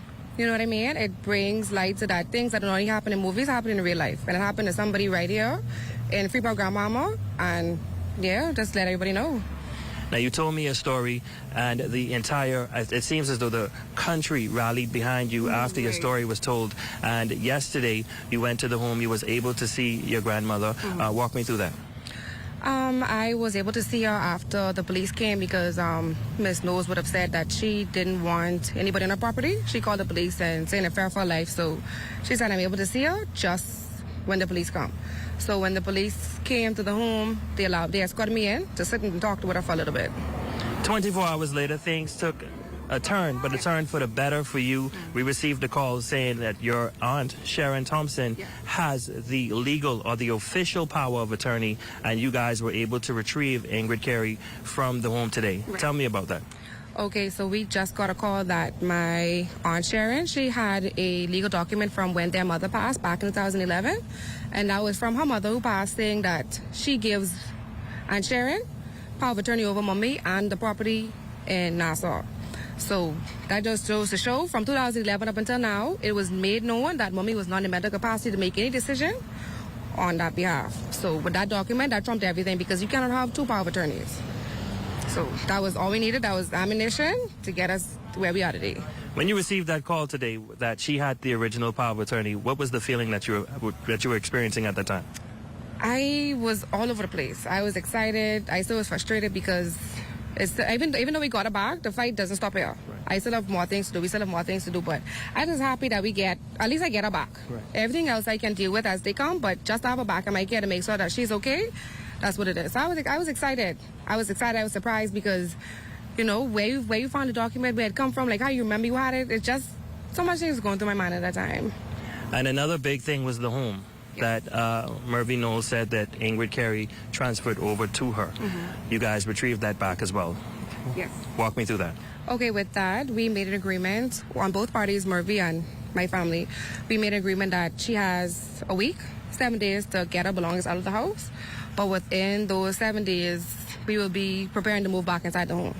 So mommy was officially out of home, away from home care, and entirely in mine now. So after a week, she'll be back in her own space, back in her own home. As of right now, I am looking to stay home to take care of her so this does not happen again. So, yeah. Now, the home was renovated, and we understand that there were some discussions between you and Murphy Knowles at that time. What was that about? Her and I had no discussions. Now I'm seeing or hearing that she has some belongings inside of our house. And when I asked where the belongings were, she was like, oh, there's a new furniture set, bed set, and all these things. And that took me back because, as far as I know, when I left the house 3 weeks prior to her being there, everything still wasn't there the way we meant it to be. Now, with renovations or stuff she put in the home, I don't know. I didn't think any renovations were necessary. So she took our furniture out. What we had was the carries on, and she put her own furniture out. And that was shocking to me because I didn't even know anything about it. So whatever she did was she did that on her own accord because I guess she wanted to make it more homely to her. But the house didn't need renovations? No. Did it need furniture and that? No. Everything was in there just how she made it. And she decided upon herself to move things and make it new again. Okay. Now, everybody is wondering, how is Miss Carey? I know you were able to see her today. Yes. You just walked out the hospital a few minutes ago. She's been admitted into the hospital. She is there just as a wellness check, just to let everybody check her vitals, see what state of mind she is, how is she? That's exactly what they're doing now. Now, as far as I know, they may or may not release her back to me tonight.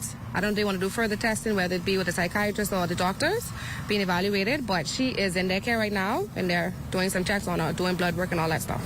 You were speaking with her, I heard over the phone when I called you earlier. Yeah. What was that conversation? How does she feel about everything that's been going on? Does she even know what's been happening? She knows, but she doesn't know. She knows that she is out of the home now. The only thing she keeps telling me is, why it take so long? Why did it take so long? I told her I know the process was rough on both parties. I might not have been there and during it with her, but I had my own mental dealing with being afar from her, knowing everything she was going through. She just keeps telling me, why it taking so long? I say, you good now? She's like, we're good to go where? Back to home, away from home? I said, no, you're not going back there. You're with me now. And so she just started talking about something else after that. Okay. But I told her, no more home, away from home. She's home. Okay. Yeah. And at the end of it all, the Carey family and the Knowles family both came to an amicable agreement. And as best as we can. As best as we tried to meet each other in the middle. Now, the 20 grand, which she's asking for, that is new to me.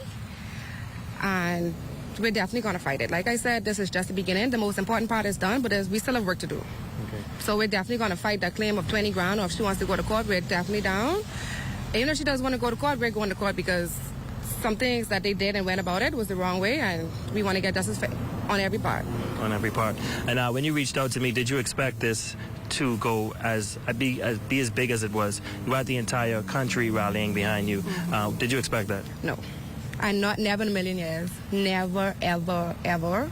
I mean, I know it would have raised a few eyebrows and a few persons would have reached out to me, but to see how far it went to Jamaica, Turks and Caicos, every island, it's crazy. I never expected that. Never. Any words you want to say to the people that supported you throughout this entire process? Of course. I just want to let them know that I thank you. Everybody near and far, whether you share posts, commented, and when Murphy was there, you commented back on my behalf. Whether you share the post, like it, and just you listening to messaging me the encouraging words, I thank everybody. For persons who left work or never went into work just to come to stand in front of home, away from home, to support me and my mother, I appreciate you. I thank you. For the person who paid for me even to be here right now, I thank you. For Grand Lucan for letting me stay there a few days while we get this sorted out, I thank you. I thank Wendy, I thank Ozzy, I thank you guys. I can't name everybody, but just know that my heart, our heart, it was everybody who stand 10 toes behind us. Because without any of you, this wouldn't have been possible. And your sons, I saw the hugging yesterday when you arrived at the Howard de Gregory. What was that conversation like, and how are they feeling now to know that they're going back into their home? Well, I got a video from Lundy, and he said that I guess he broke the news to them and said, justice has been served. They say, how you feel? They good? They happy? I mean, they happy because every time I have to leave them, it's hard for all of us. Because, my kids, they're young, but they're not so young to where they don't understand what's going on. So every time I have to leave and go, it breaks them down more and more. So now that they understand that Mommy could be coming home and be back home. Everybody's all happy again because we could be all under the same roof again. I would never have to separate from them. And that's the main goal of this. Never have to separate from my children, even my mommy. Well, thank you so much, Philippa Carey, and I'm happy for your victory and your family, and your mother, your grandmother is back into your care, your mother as well, back into your care. Congratulations to you all. So for tonight, Ingrid Carey will remain at the Rand Memorial Hospital, but according to Philippa, she's hoping to have her back in her care by tomorrow. Back to you in studio.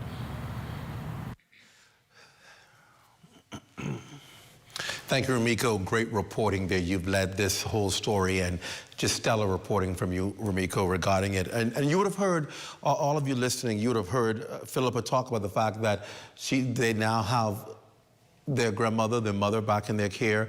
That means Philippa needs to be able to be here, right? And obviously she's in Chupkey working because she has to work. And it was not her wish to go. That's why this all started, because she had to leave and go abroad. And so I'm leaving it out there because that means we need to be able to find employment for her in Grand Bahama so that she can be here.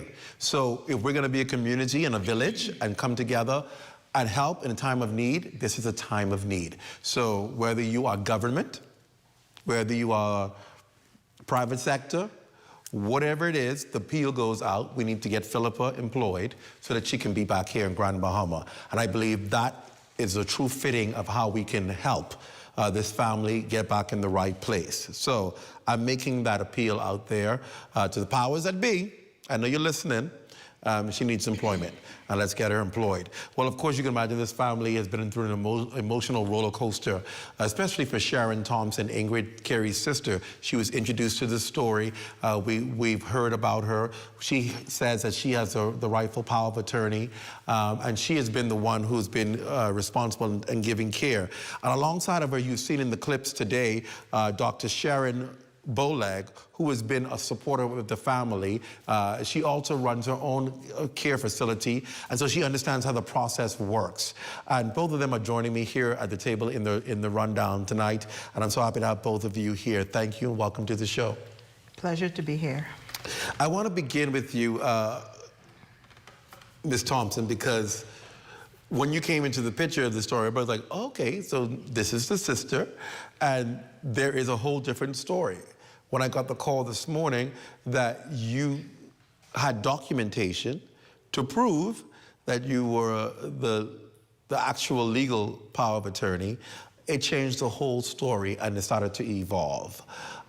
When you heard the accusations that someone else had a power of attorney, when the story unfolded, what came to mind? Because you knew you had this document that gave you the power and the authority. Were you concerned when you heard somebody else claiming it? I was actually shocked. Wow. But in due season, you give things where it needs to be. Mm-hmm. But Ingrid had to be home, and more than anything, that was very, very sad. Mm-hmm. Somebody taking away your home, mm-hmm. and not discussed. And Philippa is her granddaughter. Mm-hmm. And when we as parents, we work hard, and what are we supposed to do? Give our children mm-hmm. what we work for, not nobody else. So I am thankful. I am so happy. Mm-hmm. And I must say God is good. There were concerns that you might have been aware, because when we spoke to Murphy, she said, well, I spoke to the brother and the sister and the family and about the home, and they didn't give any opposition. Were you ever confronted about the home being given away? No. What was said? I spoke to her, yes, but she was telling me things I was not be discussing that Ingrid would give the home. Why would I do that? Right. That wouldn't make sense. So, no. It was said to me, and she told me what she was doing, and I saying to myself, wow. But never yet it was said that she was getting legal rights to the house. Never yet said. Because I would have turned that down. Yes, she spoke to me. What did she say? She said, I'm going to take Ingrid to the lawyer, and she said that when she went to the lawyer, Ingrid was to have somebody come and sign something. So I said, okay. Then she said to me, she said, Ingrid said to her, if the person isn't here, so why don't you sign it? Really? So she said to me, I am not getting in that. That's what she said to you? That's what she said to me. All right. When I went home, I said, wow, something wrong with this picture.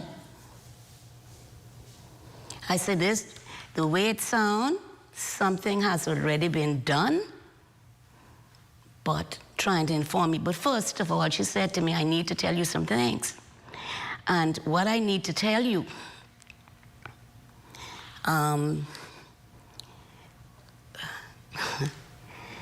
she said, what I need to tell you, I do not want you to be surprised.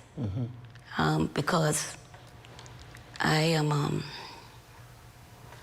I don't have anything to do with anything. So I'm saying, why is she telling me this? Be surprised. What am I supposed to be surprised about?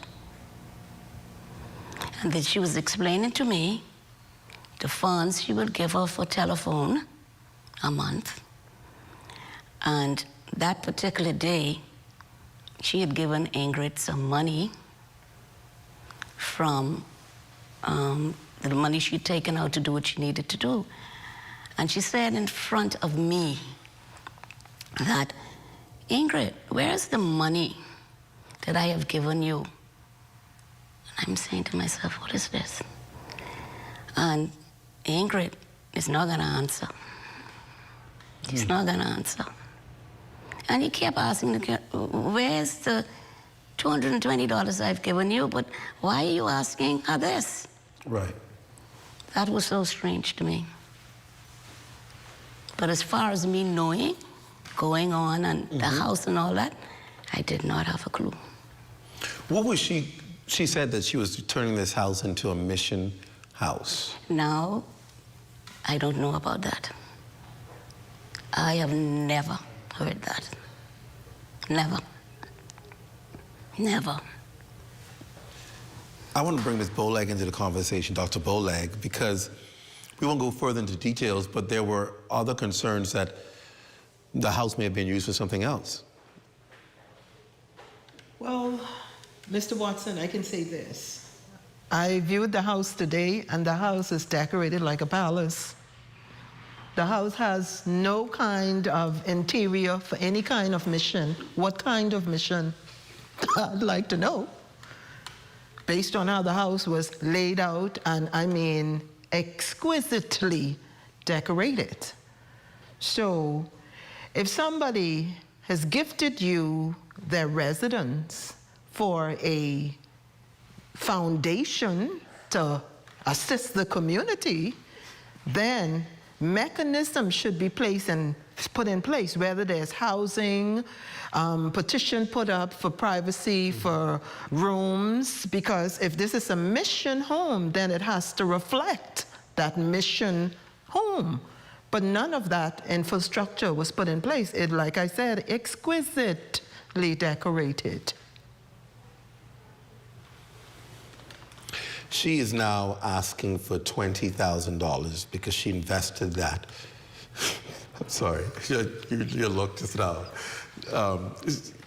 She's asking for $20,000. Is the family going to give her that? Well, let's say this, Mr. Watson. You went from a caregiver to a property owner and then allegedly a landlord. So right there, that dynamics clearly indicates that something is fundamentally wrong. You went from pumping $20,000 into a house that does not belong to you. You got no level of authorization for that, then that's your loss.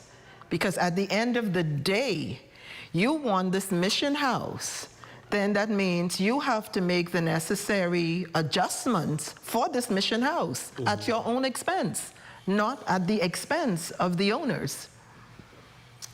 So what happens to her now? Have you seen your sister? You've been able to talk with her since she's been removed from the home? No, not removed from the home, while she was in the home. While she was in the home. You're right. How did that go? Let's talk about that. What were those conversations like? Well, I did not speak to her. The police spoke to her, and other people spoke to her in authority. So I just watched, because it was their time to speak with her. So I was just there as a family member.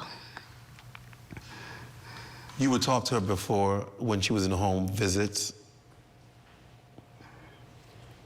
I would go there every Thursday. Every Thursday you visited your sister? Every Thursday I would go there.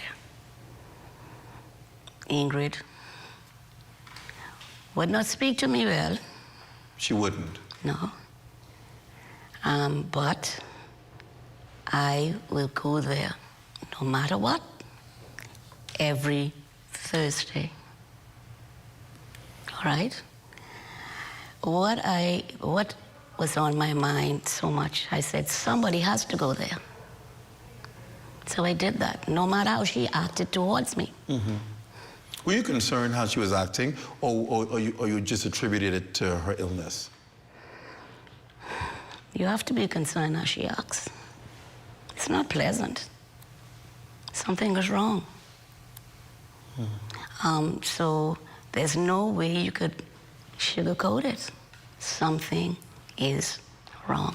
Our audience and viewers may not know what she was like. What was her personality like before all of this, so people can understand the difference? Ingrid is a loving person, you know. Kissy, kissy, huggy, huggy, loving. Now, one thing with my sister, when she gave you something, she coming back for it.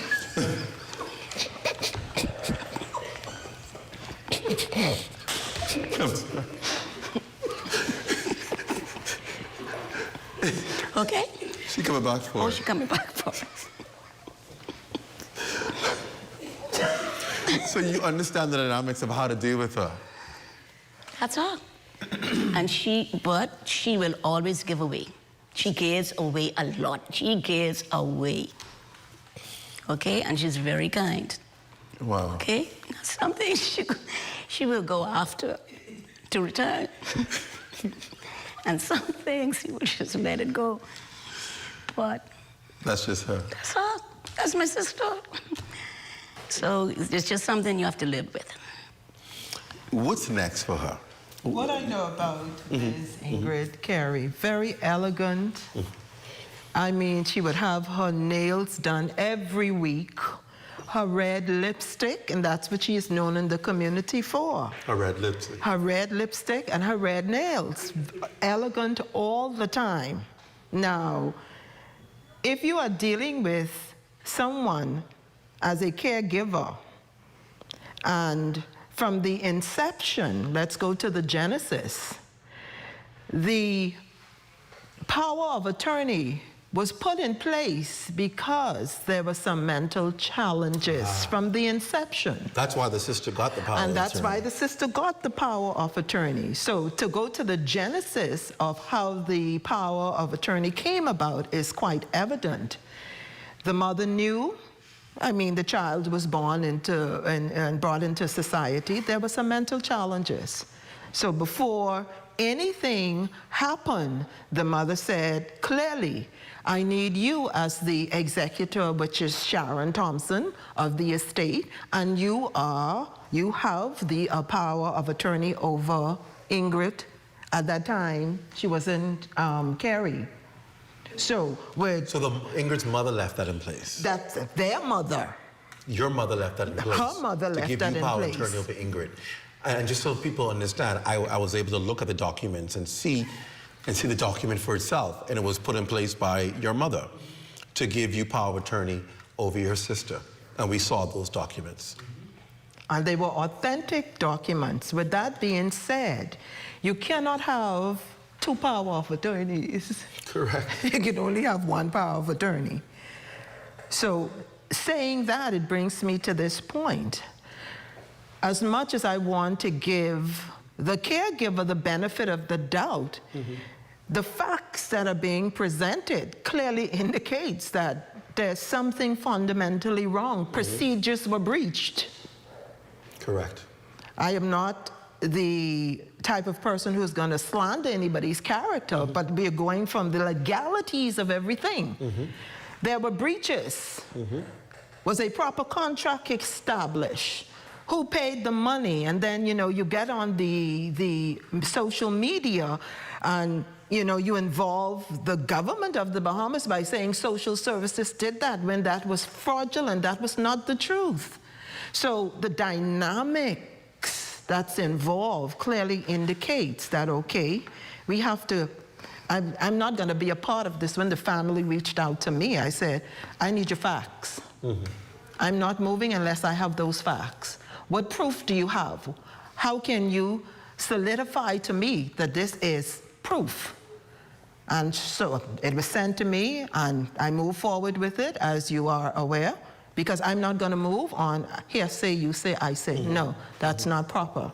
Now, another thing that I want to touch is, it now makes you think, who else has this happened to? I'm being very methodical about it. Who else? I'm not defaming anybody's character, but it raises a level of concern. Now, I want to touch this. This is a prime example of what is needed in our country. Proper hospice centers and structures. When a person is terminally ill and they are given over to be, whether it's a hospice center or caregiver, we need proper facilities. So I'm speaking to the powers that be, the government. This is what I've been arbitrating for a very long time, because I offer these services. So I know the protocol of what takes place and what must be. I've had to get power of attorney for patients who have passed. I had to also eulogize their bodies because their family members left them. So at the end of the day, if we are entrusting our loved ones in your care, you got to have your I's dot and your T's crossed, because this is another whole human being. This is a whole different life. So taking it from that perspective, we have to put things in place structurally for the same thing to prevent anything else from happening. Ms. Ng, let me ask you, Ms. Thompson, about your relationship with your sister. So people are clear, because people are asking questions. I want there to be clarity. When did you receive power of attorney for her? I will tell you something, and it's really so amazing. I didn't really know I had power of attorney, Okay? All my documents I had secured. And I normally group documents according to what I have. What sparked that was when I listened on the TV. I said, no. I said, no. I said, was I there? And then when that happens to me, I start to research. So I went to the stock of my mother's group. And I said, wait. And I kept going through it. And I said, what is this saying? Things hidden from you until it's time. It's amazing. I mean, all of this is so amazing. And all of this, when God does things, this is a mind really blowing situation for me, because everything fell in place. My mother has a home in Nassau. And when the Holy Spirit said to me, check the grass in the yard, and I said, check the grass in the yard.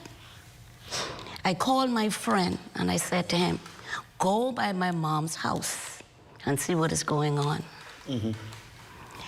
Today, I had confirmation, okay? Because I kept hearing, what, the son is getting the house, the son is getting the house. So, today... Which son? Which son? Clarify that. Whose son? Oh, Marvy. Okay. Sorry? Marvy Knowles' son. Murphy. Okay, Murphy Knowles' son. Murphy Knowles' son? Yes, it was being said that he's getting my mom's house. And I said, getting my mom's house? But I told you, it was confirmed today. I'll tell you how it was confirmed. And I don't even know if anyone, if Ingrid realized, or he did, what happened. He was standing beside Ingrid, and Ingrid hit him in his stomach, just tapped him. And he said, I promise you something. He said, you mean the house in Nassau? I almost passed out. Now, nobody would know the message of that. I almost passed out. I almost passed out. Okay? Okay. So, this house in Nassau belongs to your mother? Yes, and it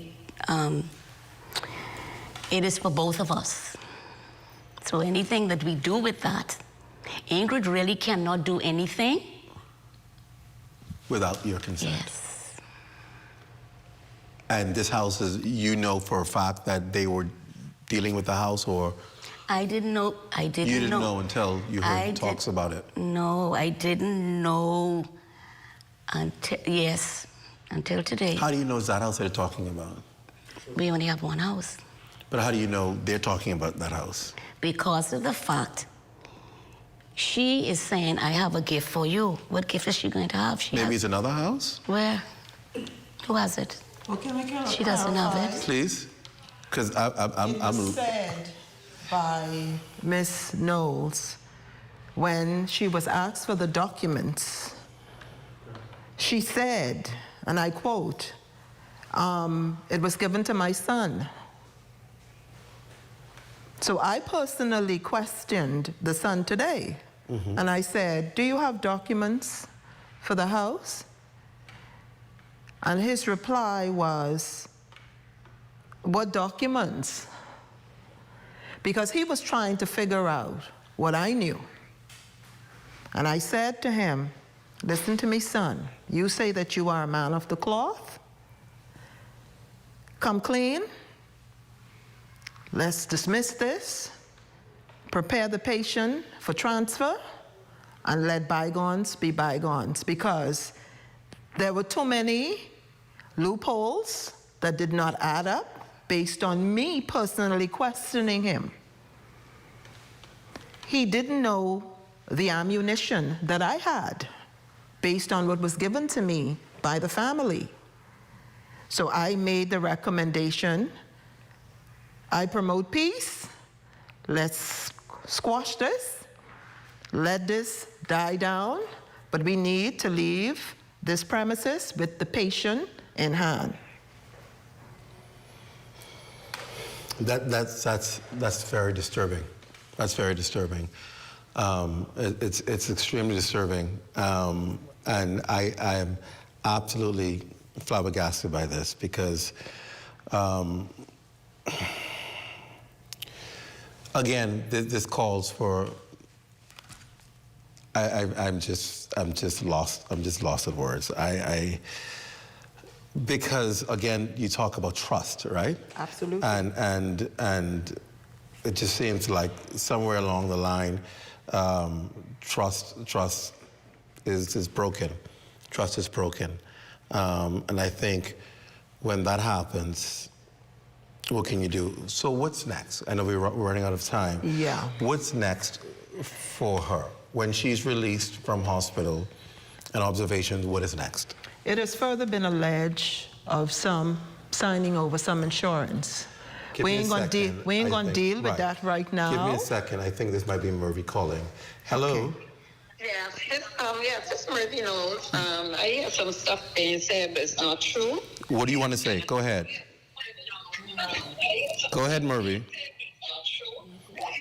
Okay, first of all, her sister said that she had the power of attorney from 2011. How could she have a power of attorney in 2011 when Ingrid had a living husband who was in his sound mind working to the airport, right? As airline traffic there. How could that be about when you have a living husband and his right mind and you have a power of attorney over a person and that actually still in their sound mind? Okay, I'll let them. I don't understand that. And then the next thing is when the doctor there saying that I talked to her, said I give paperwork to my son. That's what the house or whatever the case. me. We never had a conversation. That was said on the TV. I don't even know what this conversation is woman talking about. Okay, I'll let them respond. Thank you for calling in, Murphy. Yeah. Okay. All right. Let's do it quickly because we're almost out of time. Okay.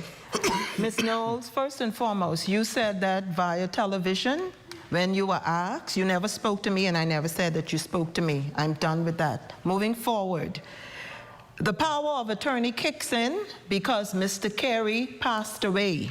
That's how she has legal guardianship of Mrs. Carey and Mrs. Carey affairs legally. Okay. All right, we're out of time. This story obviously continues. We're going to wish the best for Miss Carey. She's going to be receiving new care. Yes. And of course, they'll be back in their home. And of course, we continue to pray for all sides, all impacted. Yes. All impacted here. That's the rundown. We're out of time. Thank you all for joining us. Don't forget to stay tuned for the 11 o'clock news with Royston Jones. I'm Clint Watson in Grand Bahama. I went home this morning and I had to come back. I go home again tomorrow. Y'all don't call me back.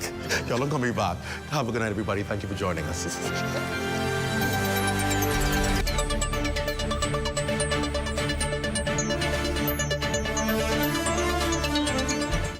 At the Broadcasting Corporation of the Bahamas, I'm Clint Watson, and this is ZNS.